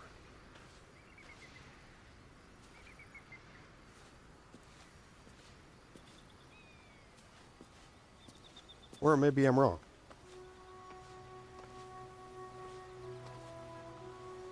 Don't forget to get the berry bushes along the way.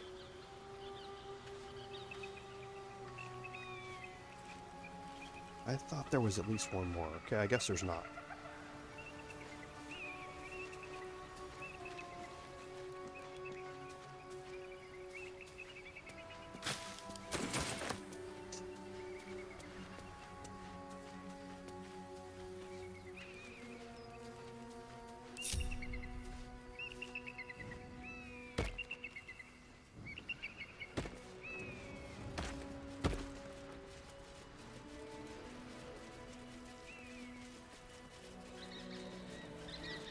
All is ashen neat. And now we will have a talk with the Blue Jay here as soon as we pick up these additional items. There's a key in the nest, and you can pick up that key without anything. Never wanted the easy It's not path. marked as steel or anything like that. I should speak up. I've got nothing left to take, so you might as well shove off. Steel? Eagles are bigger. They just take. Nest, prey, everything. That's how it works here. Oh, sure, a nest. But it's not my nest. That's up on the roof with the eagles. Eagles are pricks.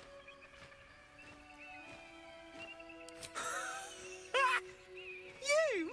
Kill an eagle? But if you think you can, then please, please kill the eagles. They're the worst. Thank you. I'll keep an eye on the roof. Rude bastards, those eagles. Deserve a little comeuppance. So, the Blue Jay here is...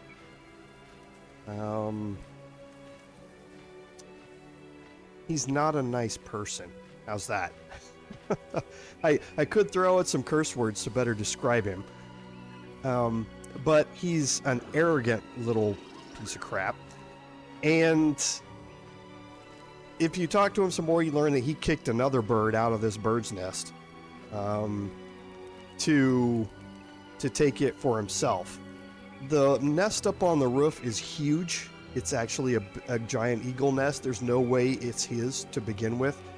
He's just trying to use us to gain an upgrade, basically. And we're not going to indulge him, but that does give us a quest marker on our map for where they are, which can be useful for you if you haven't explored this area yourself already.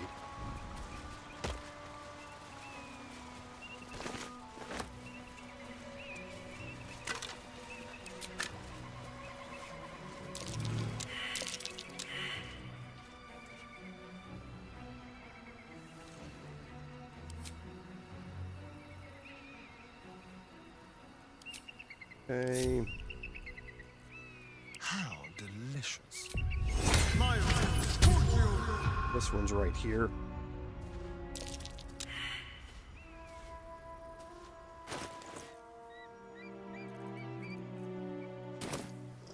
Nothing hurts anymore. Moving in.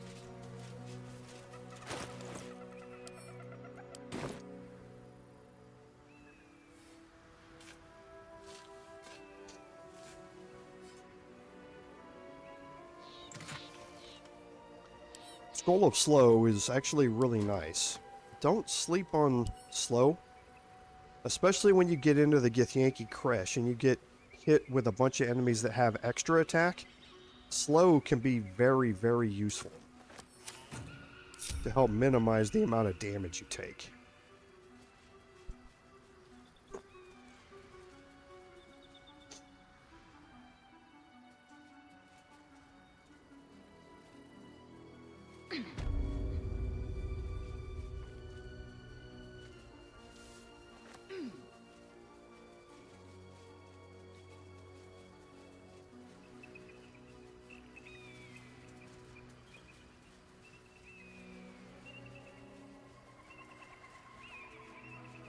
Okay, and up here is where you land and get off of the ferry car, is right here. Again, and this way leads you toward the monastery. We've got a waypoint over there that we're going to unlock here in a second.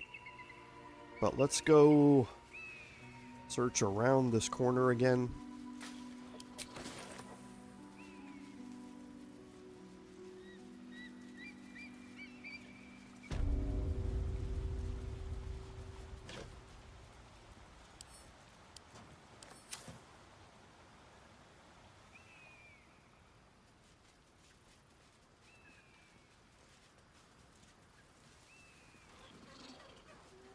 And we'll do our last bit of searching up here in this area here.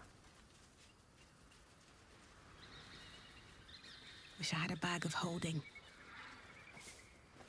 I wish I had a bag of holding too. There's normally some really good potions up here. These are scripted.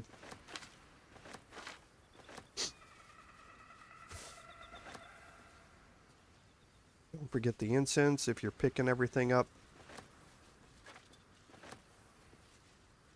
And again, this is where you end up landing from the ferry.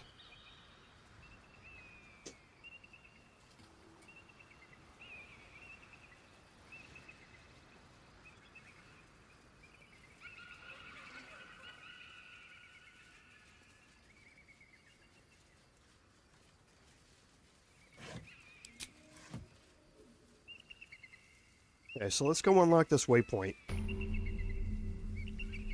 Couple things to know here. There are some routes here. You can get up to here. You can get up to here. And that will move you over toward this barricade, which you can destroy and have access to this room in here. Now, this room in here is the room that has up here in this area, I believe, is the Grimishkas, which are here. Down below is the drunk kobolds, but up here, I believe, is the Grimishkas. So this is another way in. I tend to fight the Grimishkas another way, which we're going to see once we get to the roof, just to better control how many of them can get to me at a single time. But that unlocks the waypoint here, which is always very useful. And now we're going to start heading down toward this location. Now, again, I haven't tested this. And I honestly can't remember if shovel works here or not. I know for you, it doesn't matter. If any of your party moves down here past this line, you're going to get a cutscene that triggers out here.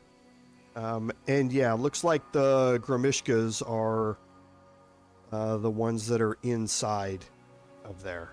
So again, I try and have that fight a little different way. Yeah, the Grimishkas are up top, the Kobolds are down bottom. So, but yeah, as I was saying, I know if any of your party, whether you're in hiding or whether you're invisible, it doesn't matter. As soon as you pass this line, you get a cutscene that plays out here. I don't know if that cutscene can be bypassed by shovel or not. We'll try it and see, because there is a way to kill the two Githyanki that are here and save the cultists which are here. And it involves getting something that does not trigger this cutscene up there and to make an attack. What I don't know is whether Shovel can do it or whether it has to be another one of your summons, like the Ranger Beastmaster summon or something like that. It's 6 of one, half dozen the other. If we don't end up making this work, it's not a big deal. I don't really care if the cultists live or die. So let's take Shovel down here and see if this works. Yeah, because see, here are the Githyanki. I'm not triggering the cutscene.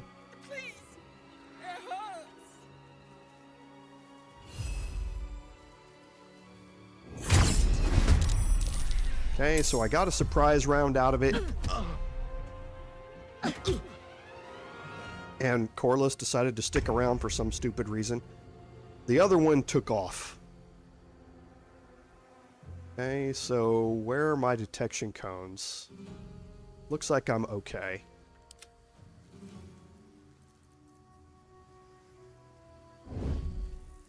Unheard, unseen.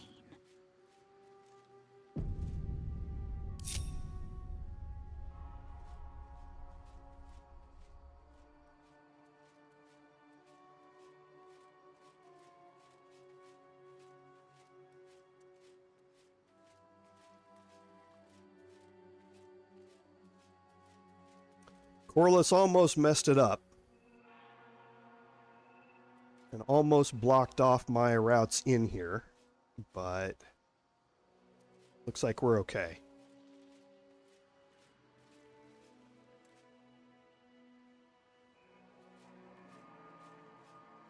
Within the artifact, a feeling Okay, stirs. so this one does not have... Neither one of them have the ready to parry ability up. Do not So let it. let's go ahead and throw an attack Stay here. away from the Githyanki. They're hunting you. They want the artifact. They'll stop at nothing to take it from you.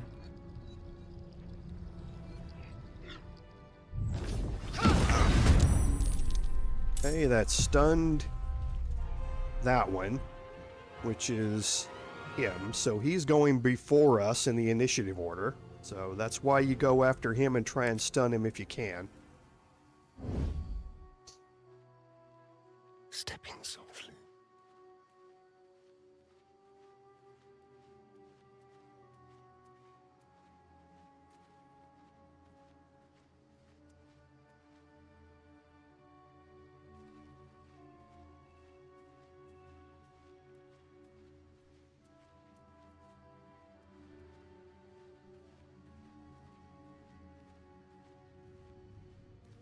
Okay, and now since he's stunned, he doesn't have any detection cones anymore.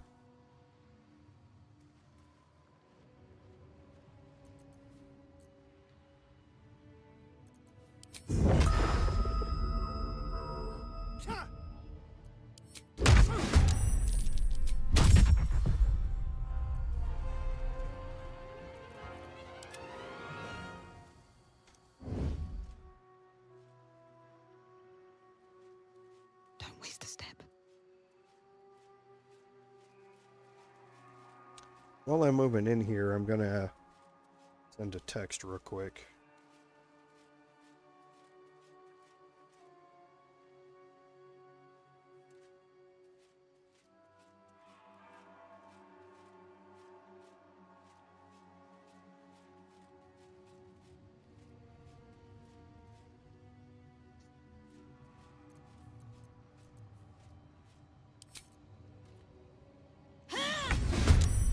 I'll take the crit.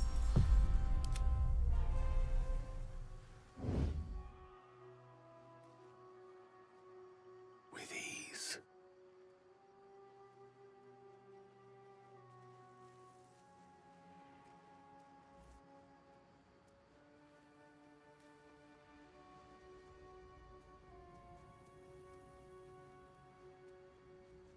And since he's stunned, I'm not worried about him in the slightest.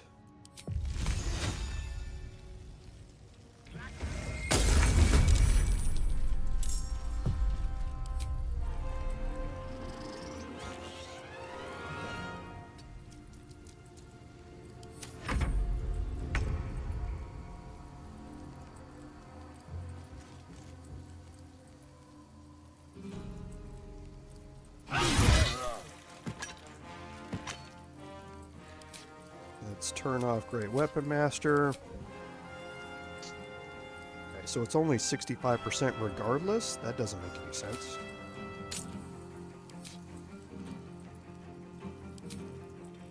Oh, okay. It's like, that doesn't make any sense. It was showing an incorrect number there. Perfect. Okay, and now it looks like Corliss ran off.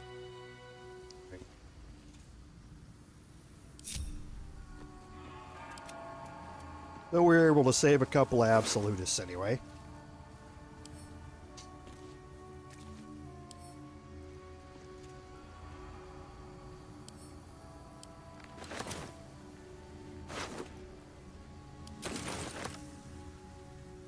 Still in control. Just.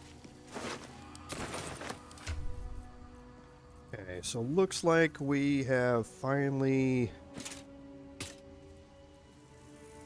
over encumbered the Starian here.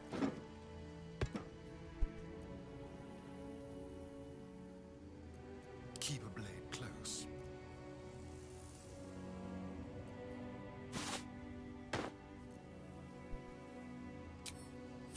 All's well that ends not as bad as it could have. So now here there are a couple of different ways that we can, well, there's actually more than a couple. There's a few different ways we can go.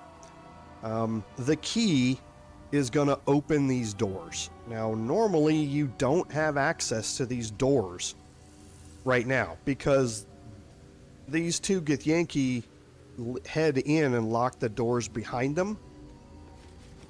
But now we have access to these doors. So if you want a beeline to the Zaith'isk, you can go do that right now by heading down here. Normally you'd have to take a more circuitous route to get into this room, but if you do it the way that I just did, you get access to the key to unlock these doors right now. And that means if you don't even want to do anything else out here in the monastery, you can just go right to the creche. So that's the benefit of doing it this way.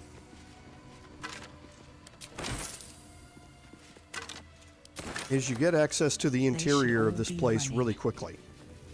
Now, right here, there are two additional ways you can go. You can head through these windows. This will lead you into a room with the drunk kobolds. You can see them. Okay, so you'll have a door down here.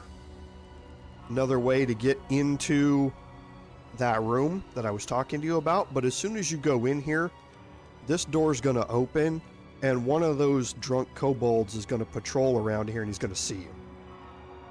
So as soon as you walk in here, you're going to get into a fight. Then you have this set of knotted roots here. which takes you up to the second floor, and then you have access to the roof from there. So this can lead you up to the Great Eagles and some other explorations up there. You can head back the way you were going back here and head up and deal with the Grimishkas. Or you can, and we're going to do just a little bit of opening the map and exploring here real quick before we go the way that we're going to go. Undead crushed underfoot. The Dawn Lord certainly knows how to make space for new life. Okay, and that's getting us down here into this area. You gain access to that through this area here. Now going this way is going to do a couple of things for us. One, it is going to get us into a much more manageable fight with the kobolds, which is good. It brings us into a way where we can better manage their numbers. And it's also going to lead us on the path to the Dawn of Lathander and getting that legendary item inside of the creche later on. Whoops.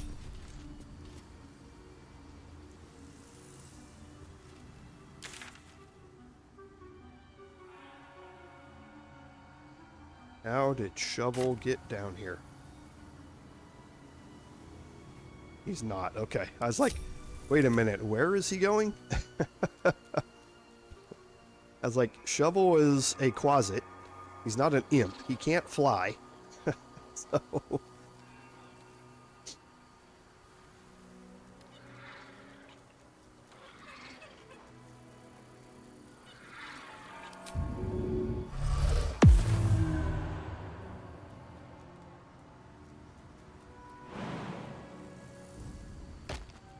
Never a dull moment.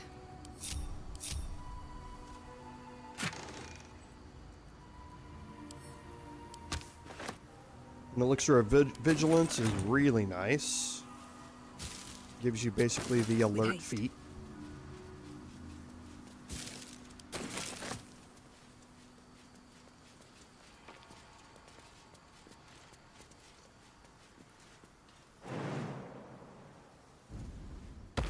And even your low strength characters are able to make this jump here.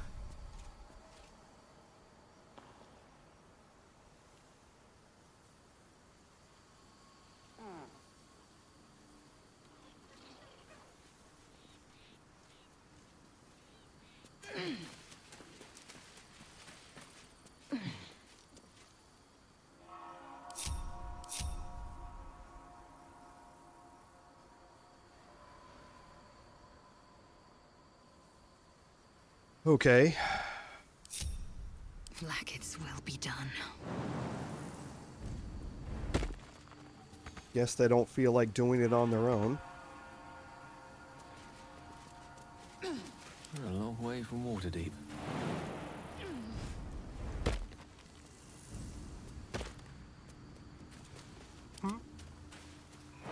Yes. Where were you? Pathing. Let's get going.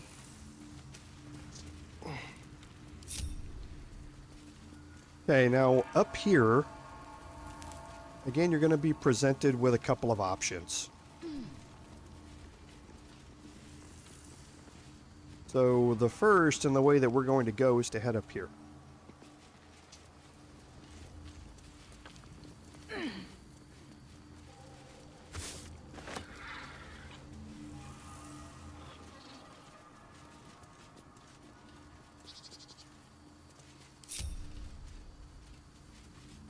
Arskel Stockhold, Dawnmaster. From death, life. Okay, so this brings you into your first information about a Dawnmaster. There are 4 Dawnmasters here that you need to be kind of aware of.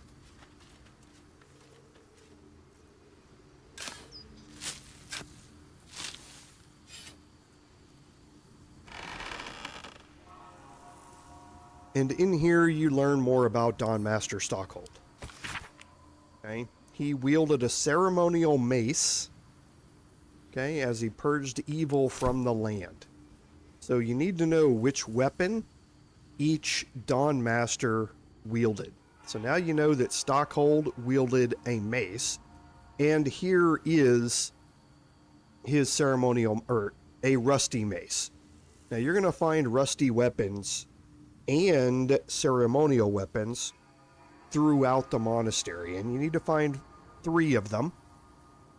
The 4th one is already placed in the puzzle, but if you find rusty weapons or ceremonial versions, they both work the same. So you don't have to find the ceremonial ones. They are listed as a green rare item. You don't have to find them. The rusty ones work just as well.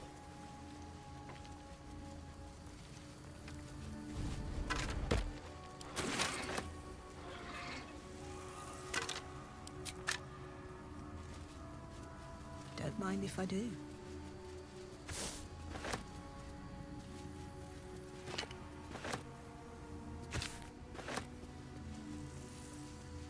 Okay, now in here again, you're presented with a couple of different ways to go. You can either go down, make your way this way, which is, and then through this barricade here that can lead you into that main room again. This would be the traditional way that you would go in without doing any combat if you hadn't unlocked that door already. However, there is another way to go.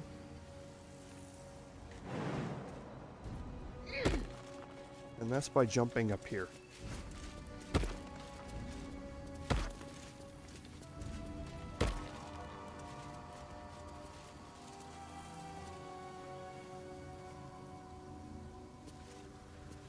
Now, Shovel might not be able to make this.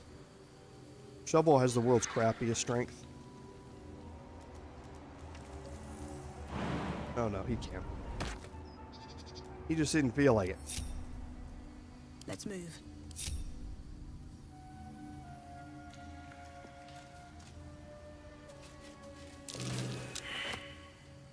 Okay, failed the perception check.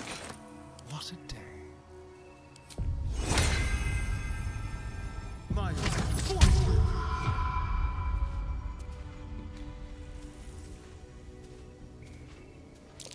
something over there. And that just highlights this crumbling wall. Okay, now it's resistant to most damages except force. Can't give up now. But it doesn't really matter.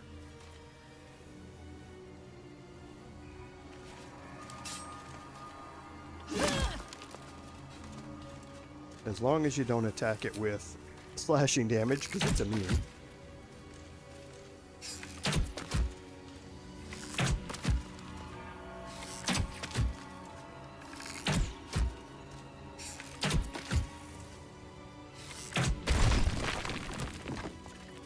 Okay, and inside here you can see a glowing outline. And that's for the Guardian of Faith. Now the way the Guardian of Faith works, this is a spell.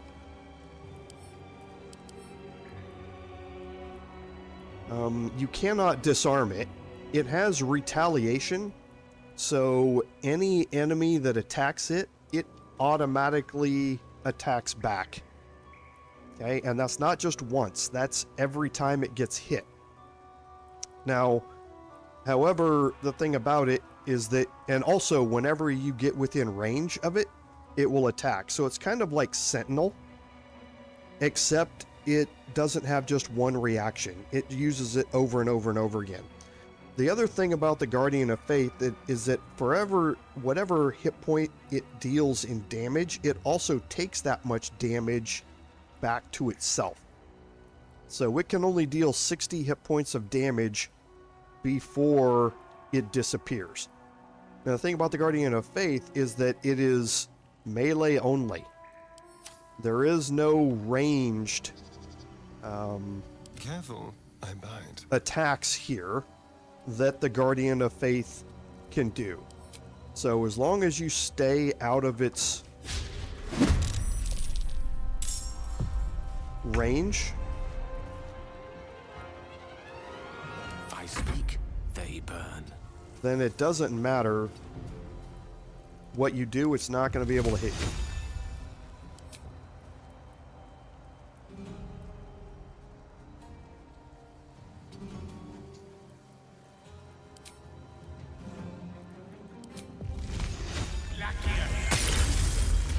Come on, can't stay idle.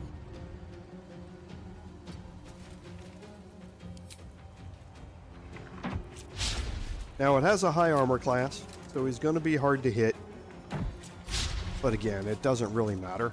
Victory awaits. Just stay out of its range. Don't bother going in there. Don't do anything stupid.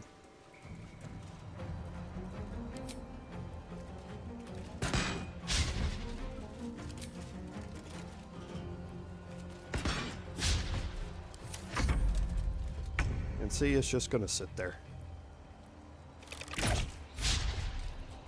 The witching hour. Blood comes easy these days.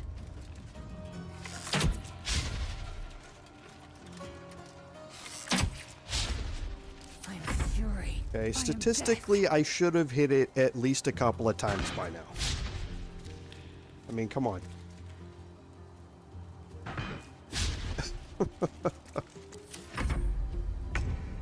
But it's just not worth wasting any action economy on. It really is not worth it when it's just going to sit there. Just take your time. Be patient.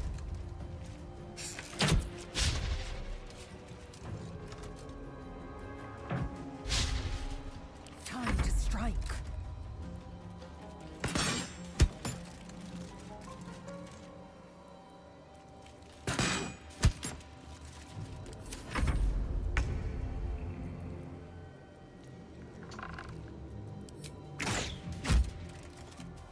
No gloom, all doom.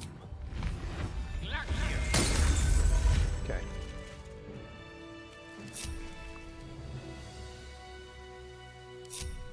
Don't touch me. Miles, don't linger. A guardian of faith. Now, laying on the ground in here Who knew faith lasted so long? is the first of the labeled ceremonial weapons. Okay. There's a ceremonial battleaxe in here. You don't necessarily know which Dawnmaster wielded it yet, but you'll be able to figure that out a little bit later.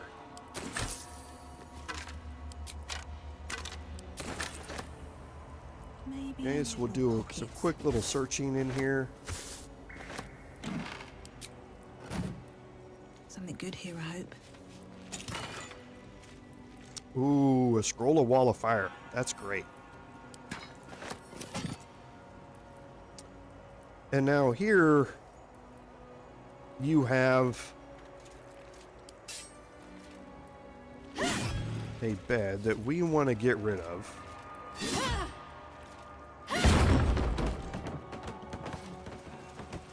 Okay, whoop, it's not that one.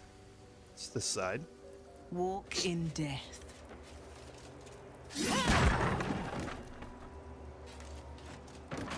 And this allows you to exit out here onto this outer area and head over here. We're going to go look at that way here in just a second.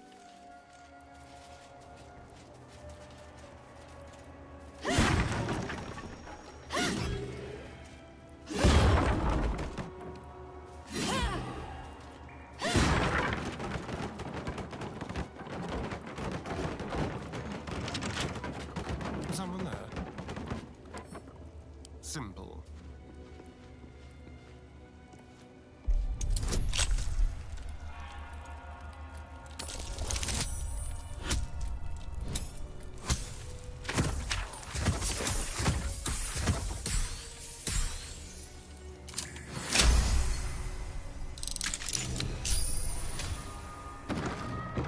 Opening this from the inside is not a problem. Opening it from the outside, however, you're not going to be able to break it. You definitely have to pick your way through it, because with Morning Lord's Bulwark, this is like sturdy and that sort of stuff on items, where you have to do at least 50 damage to it to cause any damage at all. And that's a tough ask this early on in the game. So if you're to get through the door, you really need to pick it. There's not going to be a whole lot of option to break it down. Despite everything. Okay, and now we have access out here into this area. Now there is a set of roots here that leads you up to the roof, which we'll be looking at here in a little bit. This door leads us right back into where we were. There's some maintenance records here, which gives you a clue about something later. Reminder to the caretaker, when oiling the machine, make sure you don't grease the statues themselves. Stones become loose of late and has a tendency to slip. Okay, this is a clue that is for solving a puzzle to the Light of Lathander later on.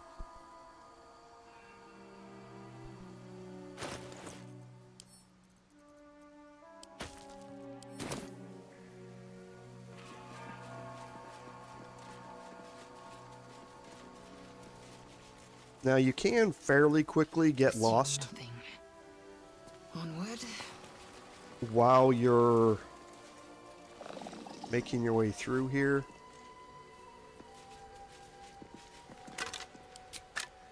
Worth examining.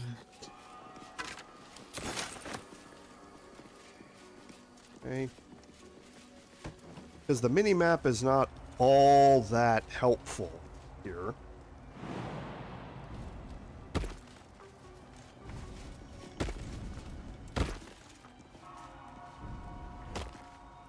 No one stopped me yet.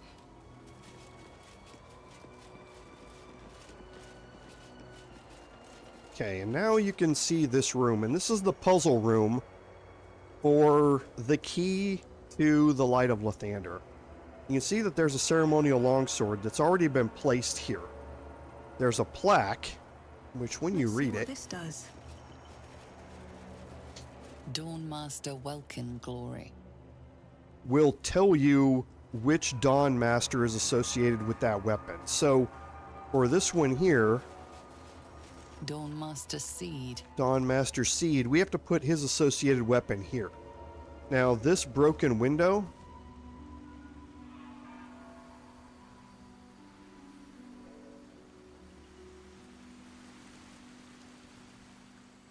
yes.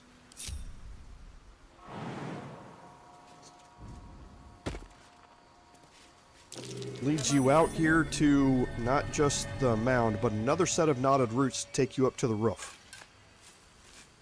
And again, all of these things are kind of confusing because the map doesn't do a good job of dealing with verticality. These things are kind of overlaid on top of each other. So it's hard to show where to go in here.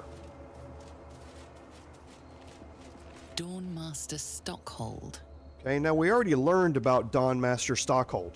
He needs a mace.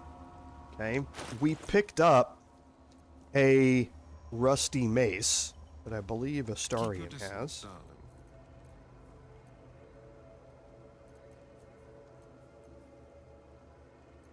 Okay, maybe I picked it Never up. quiet. Yes. And that rusty mace is going to work in here. I'm going to go pick up all of the ceremonial weapons and place them. You don't have to. There's no difference between whether you use the ceremonial ones or the rusty ones. In fact, if you use a rusty one, it will tell you, you'll get a dialogue option from one of your characters that will tell you that ceremonial ones work just as well as the rusty ones, and vice versa. But I'm going to go pick up all of those. So, and then the last one here Dawnmaster is Vaseed. Now, Vaseed and Seed are the only two that we don't know what weapon they used. We know that Welkin Glory used a longsword, and Stockhold used a mace. We don't know what these two are, and that's what this plaque here in the middle is for. The monastery's notable keepers adorn these intricate panels. Lathendarian monasteries of this size were usually overseen by Dawnmasters, esteemed members of the clergy.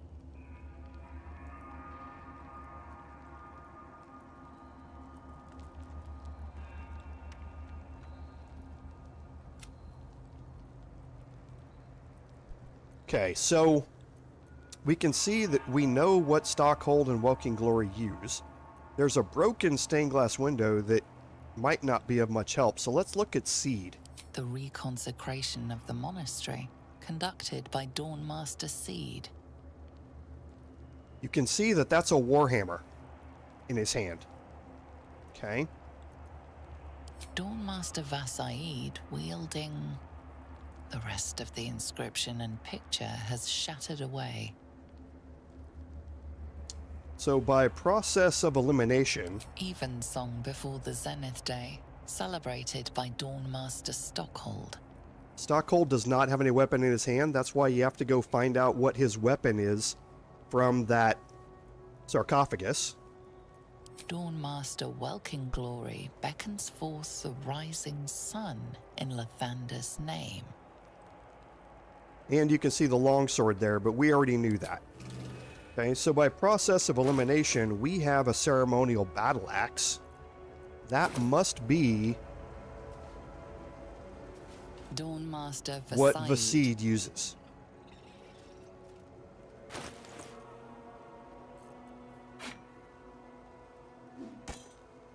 And as soon as you do, it's going to gain the light condition, and it's going to light up the pedestal. So I've got 2 out of the 4. Just got to find the other 2 weapons. Now again, I could use the rusty mace over here. I'm just not going to. If not over, then through. And then here, this window leads you out here, where we were just a second ago. Outside of that broken window. That was outside the room with the Guardian in it. So multiple ways to get around here.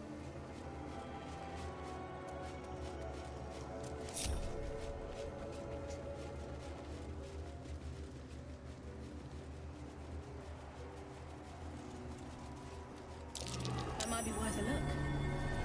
You don't have to pass any of these perception checks. They just help alert you to the fact that there's something else out here to look at. There's a set of knotted roots here, which again takes you up to the roof. Someone crying.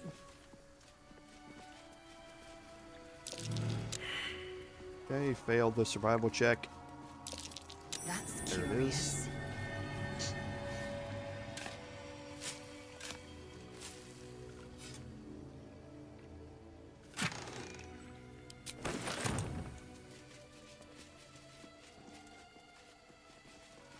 And now if you look carefully at your mini-map, you can see that there's another pathway over here.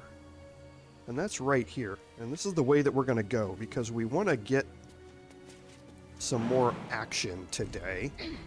And we'll see if we have enough time for 2 fights or only 1.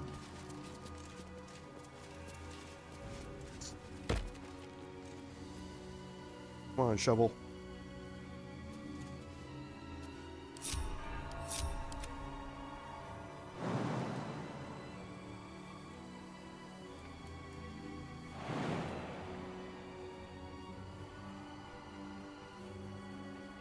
Okay.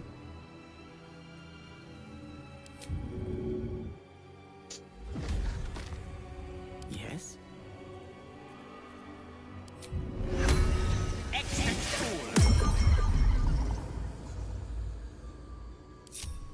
You've got the wrong man for this. And we're going to go down here with Shovel.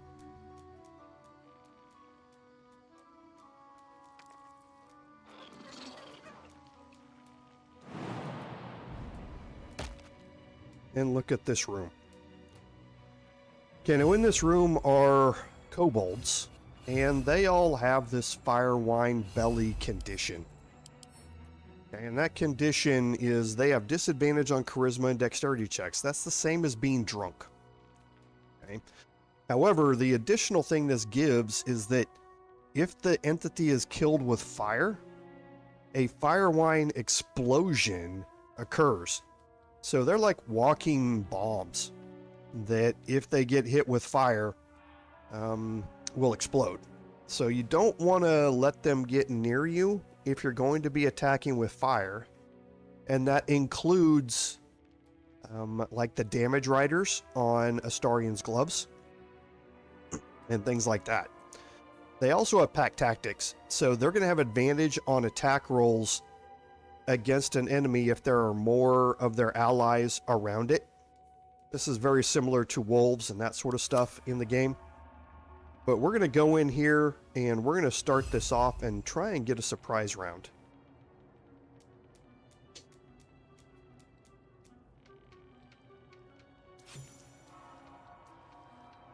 No.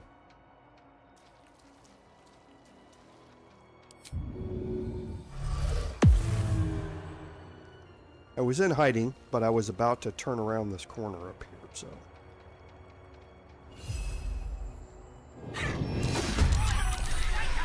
Okay, so I definitely got a surprise round out of it. Time for a little bit. Nice and easy.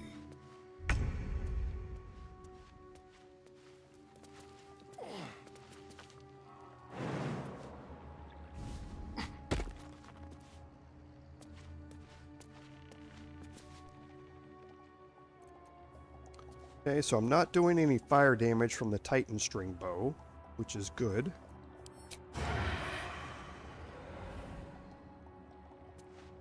And there's alcohol all over the ground, so if one of them explodes, this whole area goes up like a powder keg.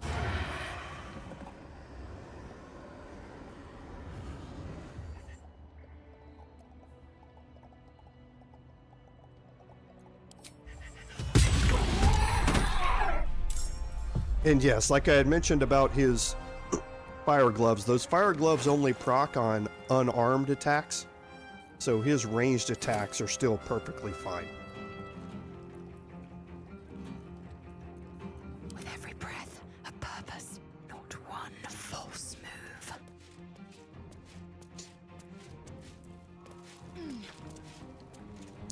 And actually, I think I'm just going to sit everybody else up here.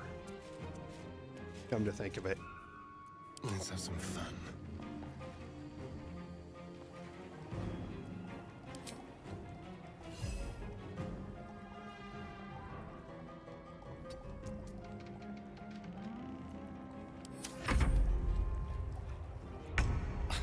This place reeks of alcohol.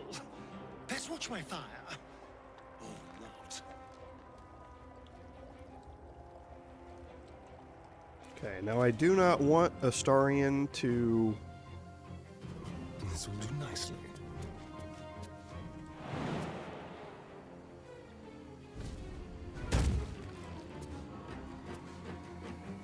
to get discovered.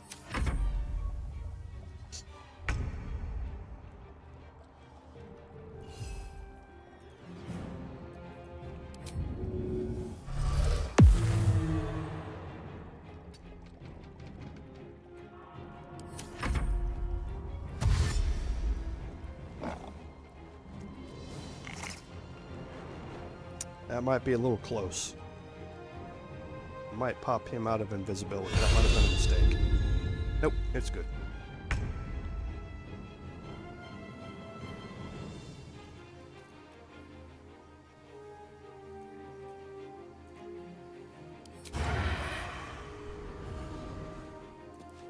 They won't know what bit them. Outside normal range. That's fine.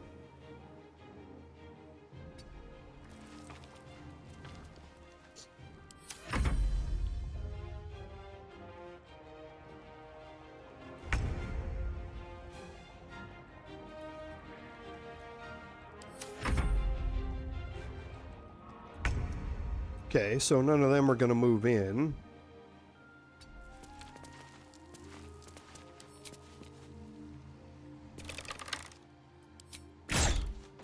I just won't be able to get sneak attack damage on this.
Not sure that's going to work, but we'll see, because he's burning.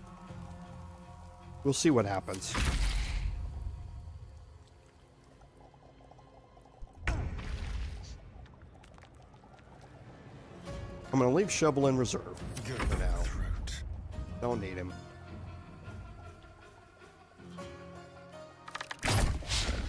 Oh. Okay.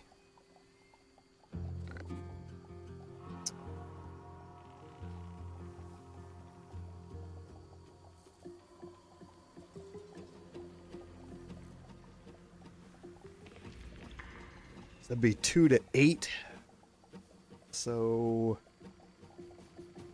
the average is 5. So I'd have a 50-50 chance to kill him with a bite attack. Make it hurt. Okay. So that triggered invisibility. Let's move. Okay.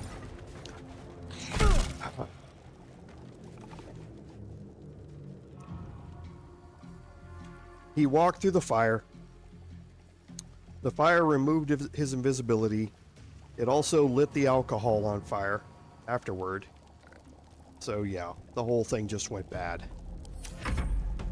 Because now they're all going to be close enough to probably get attacks on him.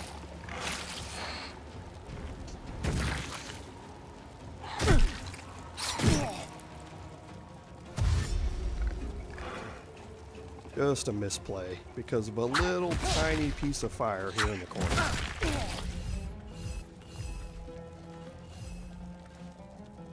Let's have some carnage.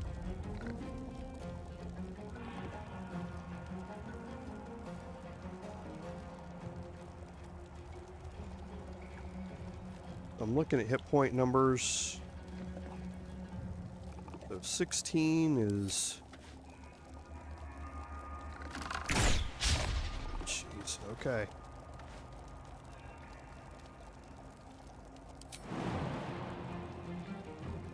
Gonna provoke a bunch of attacks of opportunity.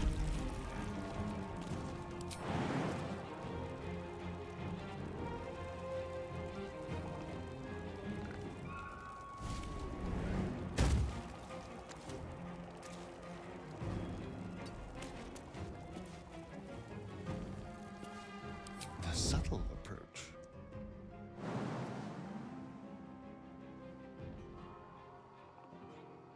Okay. Oh, yeah. That was a misplay as well. Okay, I'm going to have to bring everybody else into this. I've just misplayed this from the start, and I'm tired of messing around with it. It's just compounding mistake after mistake after mistake here. So... Surprised you spotted me. Adventure awaits. Tired of it. Normally this fight is fairly easy with Astarion being able to go invisible after a kill. My problem here is that I've messed this up so badly that I'm not able to capitalize on his sneak attack additional damage. And that means I'm not able to kill the kobolds in one hit, like I would normally be expecting to. And that's where my problem lies. So...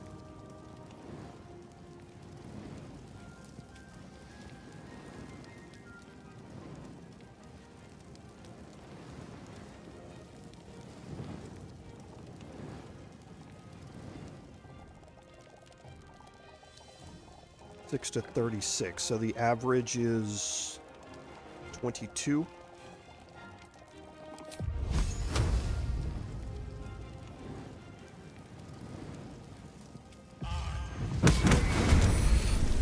And I got nowhere near any. Oh, that's because it wasn't 6 to 36. Oh, misplayed again. This is just. All right, stop. Just take a deep breath. Take a deep breath.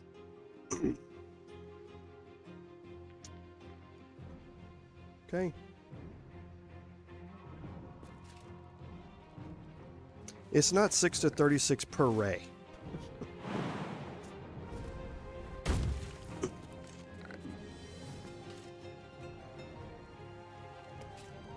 That was the total of all 3 rays.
Can't put that anywhere.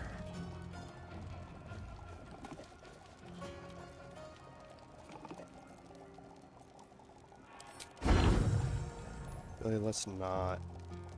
Let's do a mobile flourish ranged.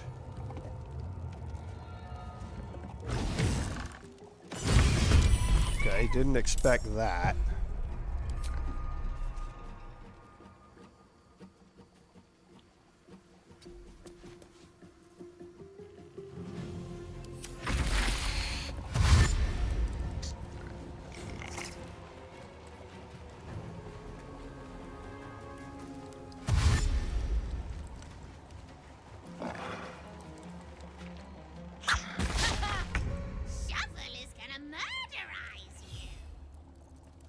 Never a dull moment.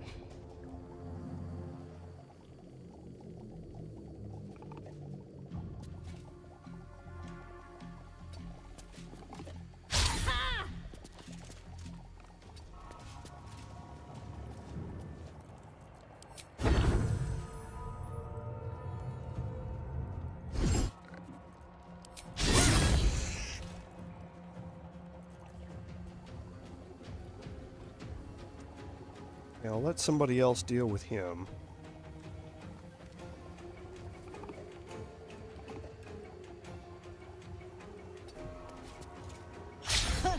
I'm willing to take all the attacks of opportunity with my high armor class.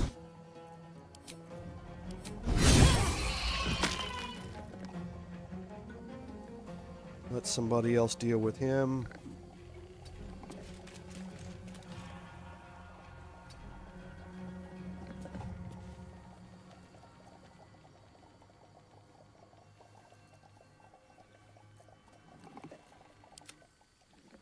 And we'll actually...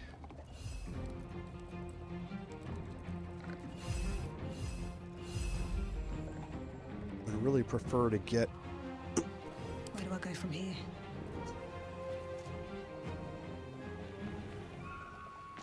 just outside of range there.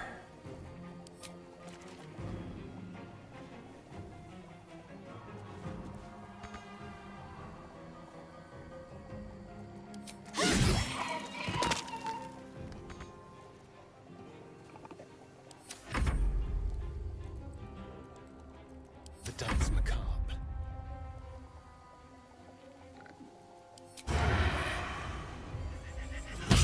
And that's what you should be doing with Astarion. Every time you hit and you add sneak attack, you're going to kill them in one shot. And you immediately go back into invisibility, and then you can move out of the way so that when they come approach you and detect you, they can't find you, and then combat resets. That's how I was supposed to do this. I just, like I say, I'm not thinking all that clearly right now, and I'm getting frustrated. And I just need to finish this off because, like I say, I'm just not doing things like I should. Didn't need that. Because Blight is probably going to... Nope, it doesn't. Oh, fell prone. Nice.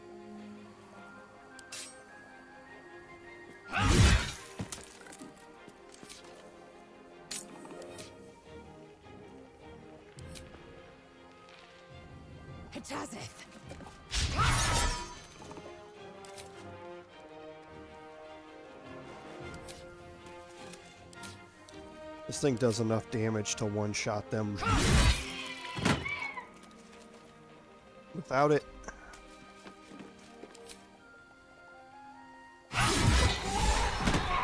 So, that was played stupidly by me. Just wrong in every aspect of wrong. But it is what it is. We made it work.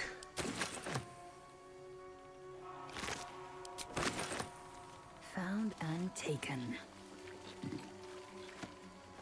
And you're going to be hearing a sound in the background, and you're going to be occasionally seeing a visual cue. What's wrong with this one?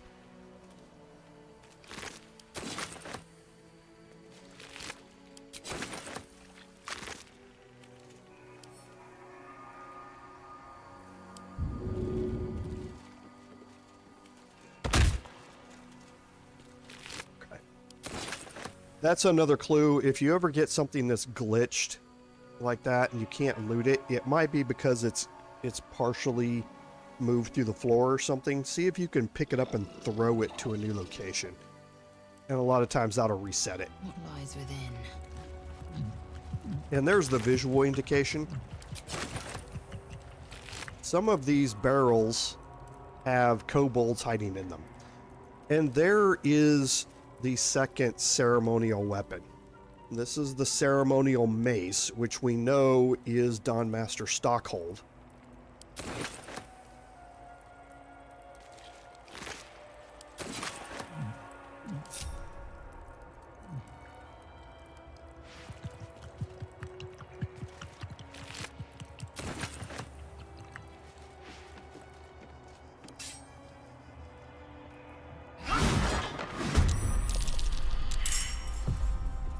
Okay, and there's the kobold that is inside of it. Victory awaits.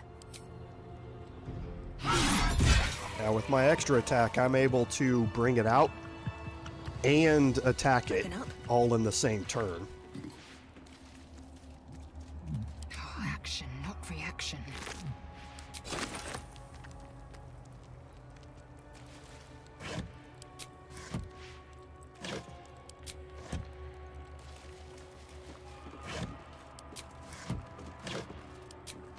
one true way.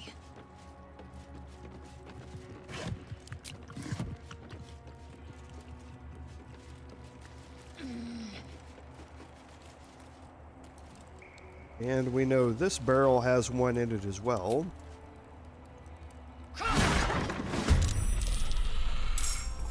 And as long as I roll in front of it on initiative, I can attack it again.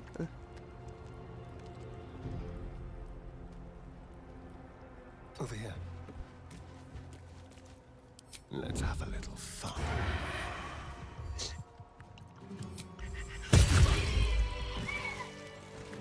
Like its will be done.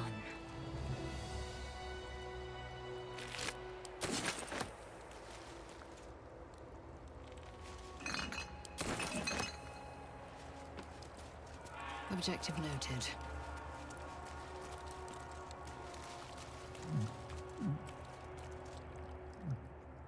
You can see this one.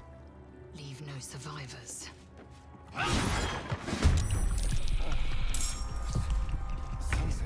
Took a chance there. Everybody else was too far away to get brought into combat.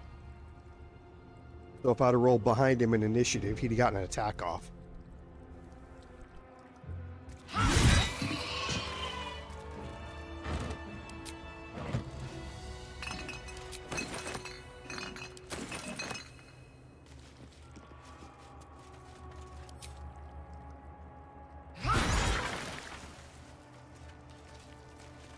Let's have a look.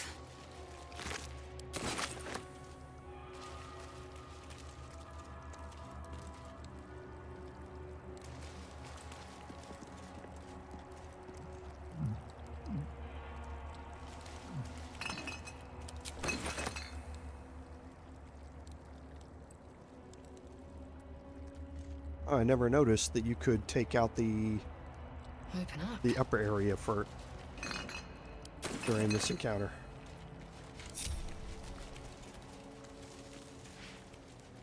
You see I've got my mini map. The Grimishkas are above me.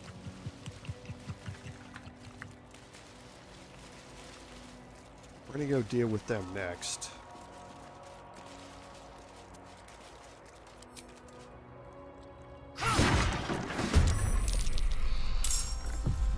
Jeez. Old horrible. Oh. Wow. Okay. Let's spill some blood. Now they see me.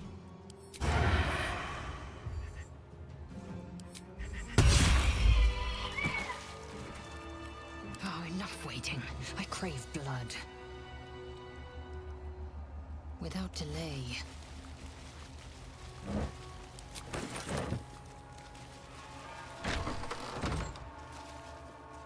Okay, now in this room, I don't think there are any more kobolds in here.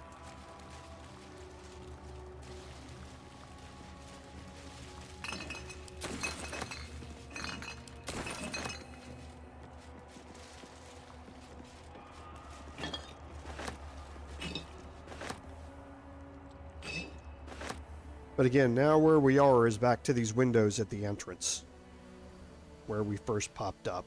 One thing I didn't do was search this crate, because sometimes if you get too close to this crate from the outside, that kobold will spawn inside, and he can walk in here and see you from the outside.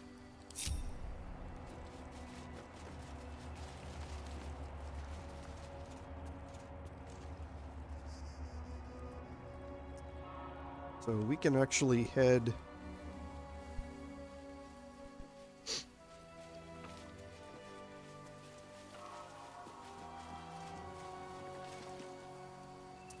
back this way, because we probably won't have time to get to the Grimishka fight today. So let's go in here and again, oh no, I left his thieves gear on. Boy, need to figure out a way to get around that. This is the lever that opens this door from the inside if you don't get the key. Hardly a challenge.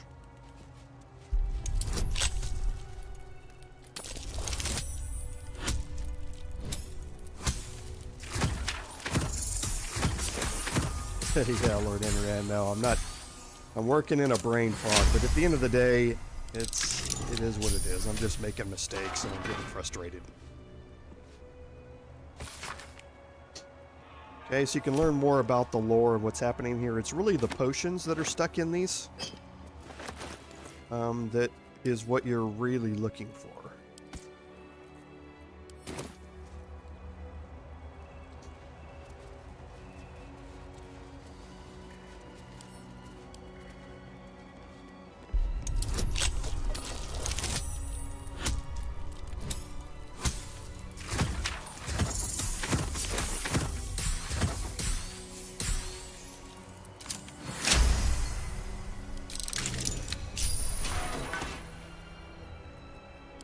Not reaction.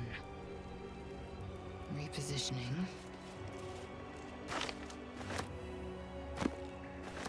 Trust no one. Indolence breeds madness. Okay, so let's do some searching here in this main room. And we'll kind of get oriented. So again, like I said earlier, this main room here is the way that leads you to the... That might be worth a look. To the Githyanki Creche. Okay, and you find out here that the Githyanki came in. They tell you about there's a Grimishka infestation and some other stuff that makes this a good location to kill everybody in and take over. And that's what they've done here.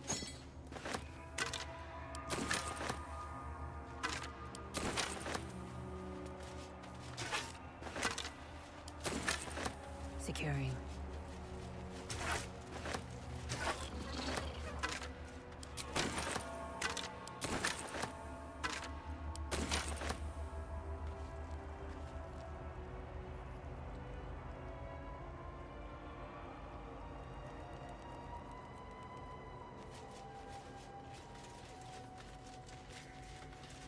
And this way here is what leads you down to the Githyanki Creche, which is down here in the monastery basement.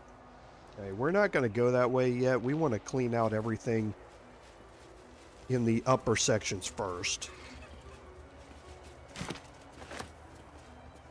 The blood of Lathander, spilled in holy battle with Samaster, immortalized here for all to worship.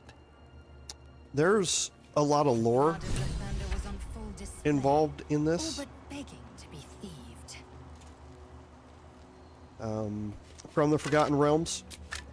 I'm not going to go through all of it again, but if you want to, there are 1,000 wikis that will go through these names.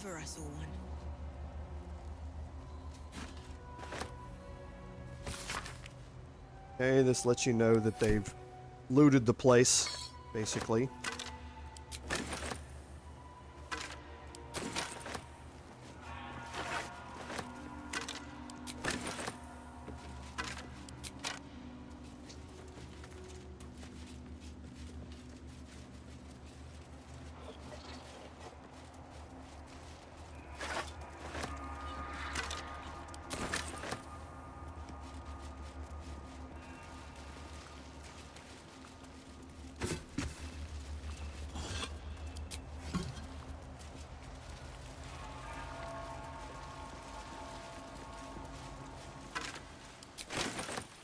Okay, so we're just going to finish searching a few things here.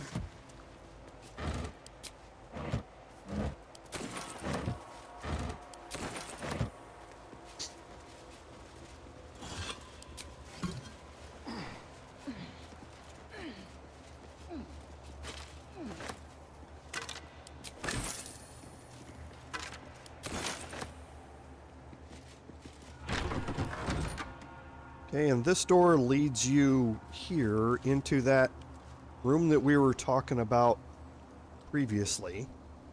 That leads you here. What's that?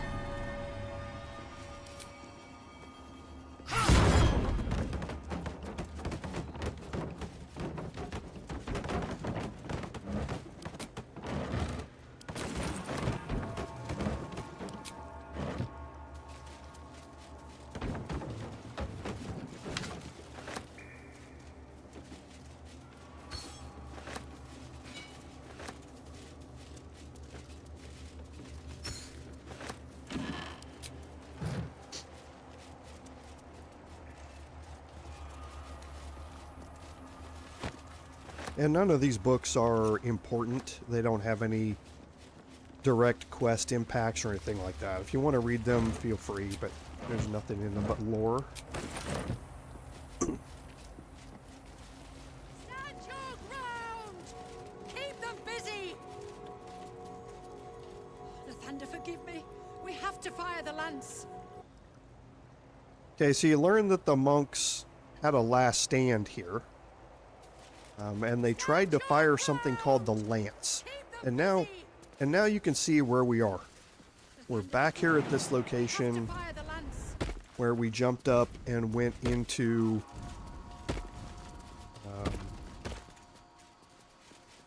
where the Guardian was. So we can make our way back.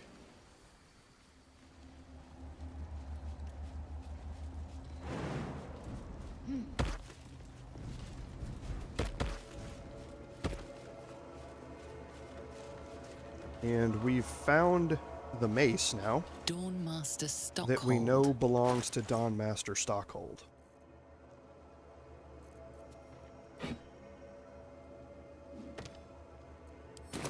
Okay, so now all we need to find is the Warhammer that belongs to Dawnmaster Seed. Okay, that Warhammer is on the roof. Okay, we have a quest marker that leads to the roof that we got for the Blue Jays, which leads us to the nests. And one of the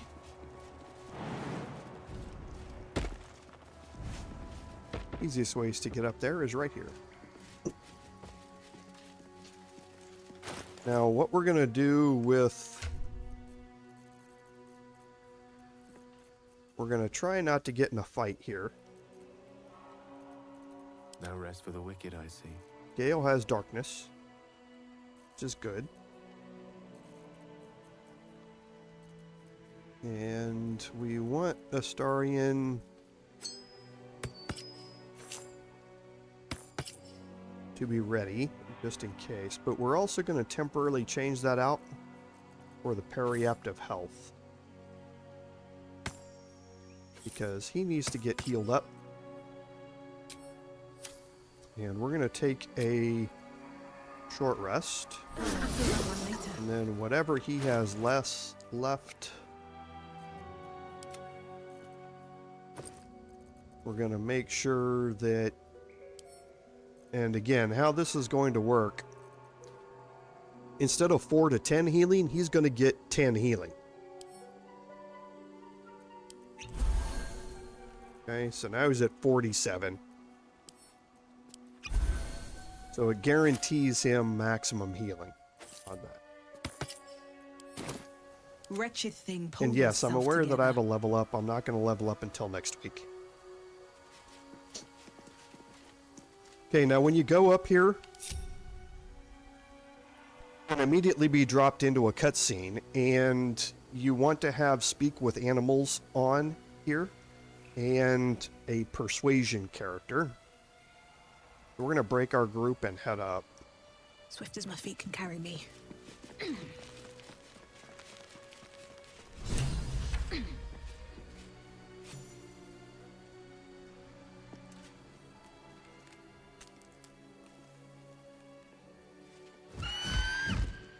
Intruder! In my nest! This area was meant to be safe! Savior, get behind Mummy!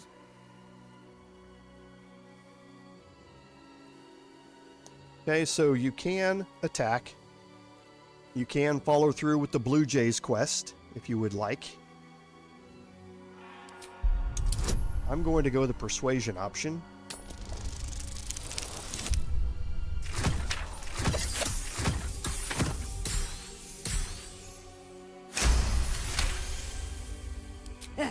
Fine. Xavier! Xavier! Don't talk to it! It might have germs. Okay, now you're fine as long as you don't step into the nest. Okay? If you step into the nest, you're going to have problems. So I'm going to take my bard back down.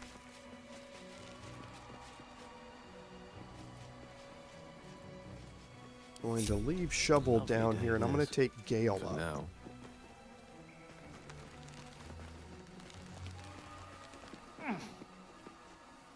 The reason I'm going to do that is because there's the Ceremonial Warhammer right there in the Eagle's Nest. Now again, it's marked as steel, so if you just walk up and take it, you're going to have a problem. Alright? So what you want to do here is cast Darkness so that you can cover it, and make sure you know where it is. You might have to go into turn-based mode once you get in here. When you do this, the eagle is going to get a little bit upset, and it's going to fly out over here somewhere. And then your countdown timer on Darkness is going to be running, and you're not going to be able to left alt to see the Ceremonial Warhammer. You won't be able to do that. So you've got a very limited area in which you can grab it. There are whole sections of it which you can't even click on it. So if you have a problem finding it, go into turn-based mode. Okay. I didn't expect that. Screech to shred the strongest eardrum. It's calling for help. Okay, so I picked it up. They didn't used to get angry and go hostile previously. I'm gonna try and get out of here.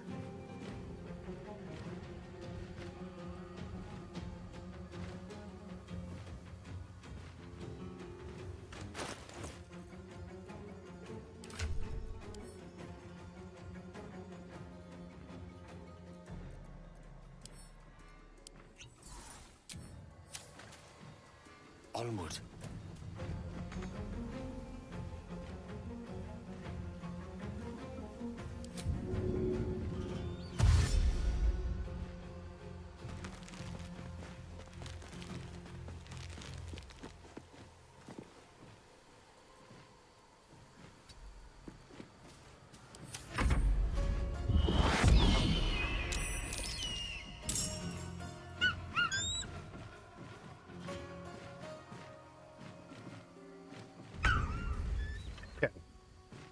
So that dropped me out of combat. However, the eagles are still hostile up there. I wasn't planning on killing the eagles.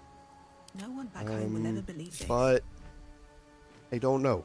We will see how that plays out. Things have stayed interesting. Next time as we go through this. I guess it is a bunch of XP, but again, I wasn't planning to do that. There are multiple other ways for me to get up there on the roof to have access to the roof, including right here.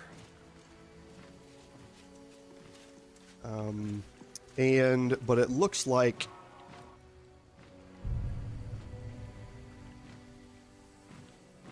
I can't see. It looks like there's a giant eagle right at the top of this one too. So I may have to get in a fight here to gain access to the roof. I don't need access to the roof. I could fight the Grimishkas another way through the outside and avoid killing the eagles. But we'll kind of see how that plays out for next time. So what I'm going to do is I'm going to save here. Off stream, I'm going to go out to Lady Esther, and I'm going to sell off all the crap I'm carrying. And then I'm going to come back to this location. So we will start up next week right here. So, for tomorrow, the plan is still for me to have the Paladin live stream. the Paladin livestream is at a point where I haven't done any testing yet, so to play it, I'm gonna have to do 3+ hours worth of testing off stream before I get to that point, and it's really going to depend on how well I feel here. I'm already starting to wind down here quite a bit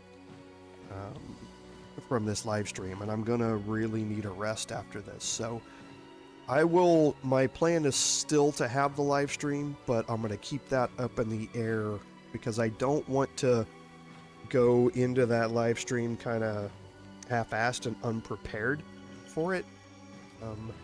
So I want to do some testing, but I just don't know if I'll physically have enough in me to do it or not. So, but I'm certainly going to try. If not, I will certainly put up a notice on social media in the community tab of the channel, so pay attention to that just to make sure. So, as always, thank you very much for being here today. Sorry for the late start.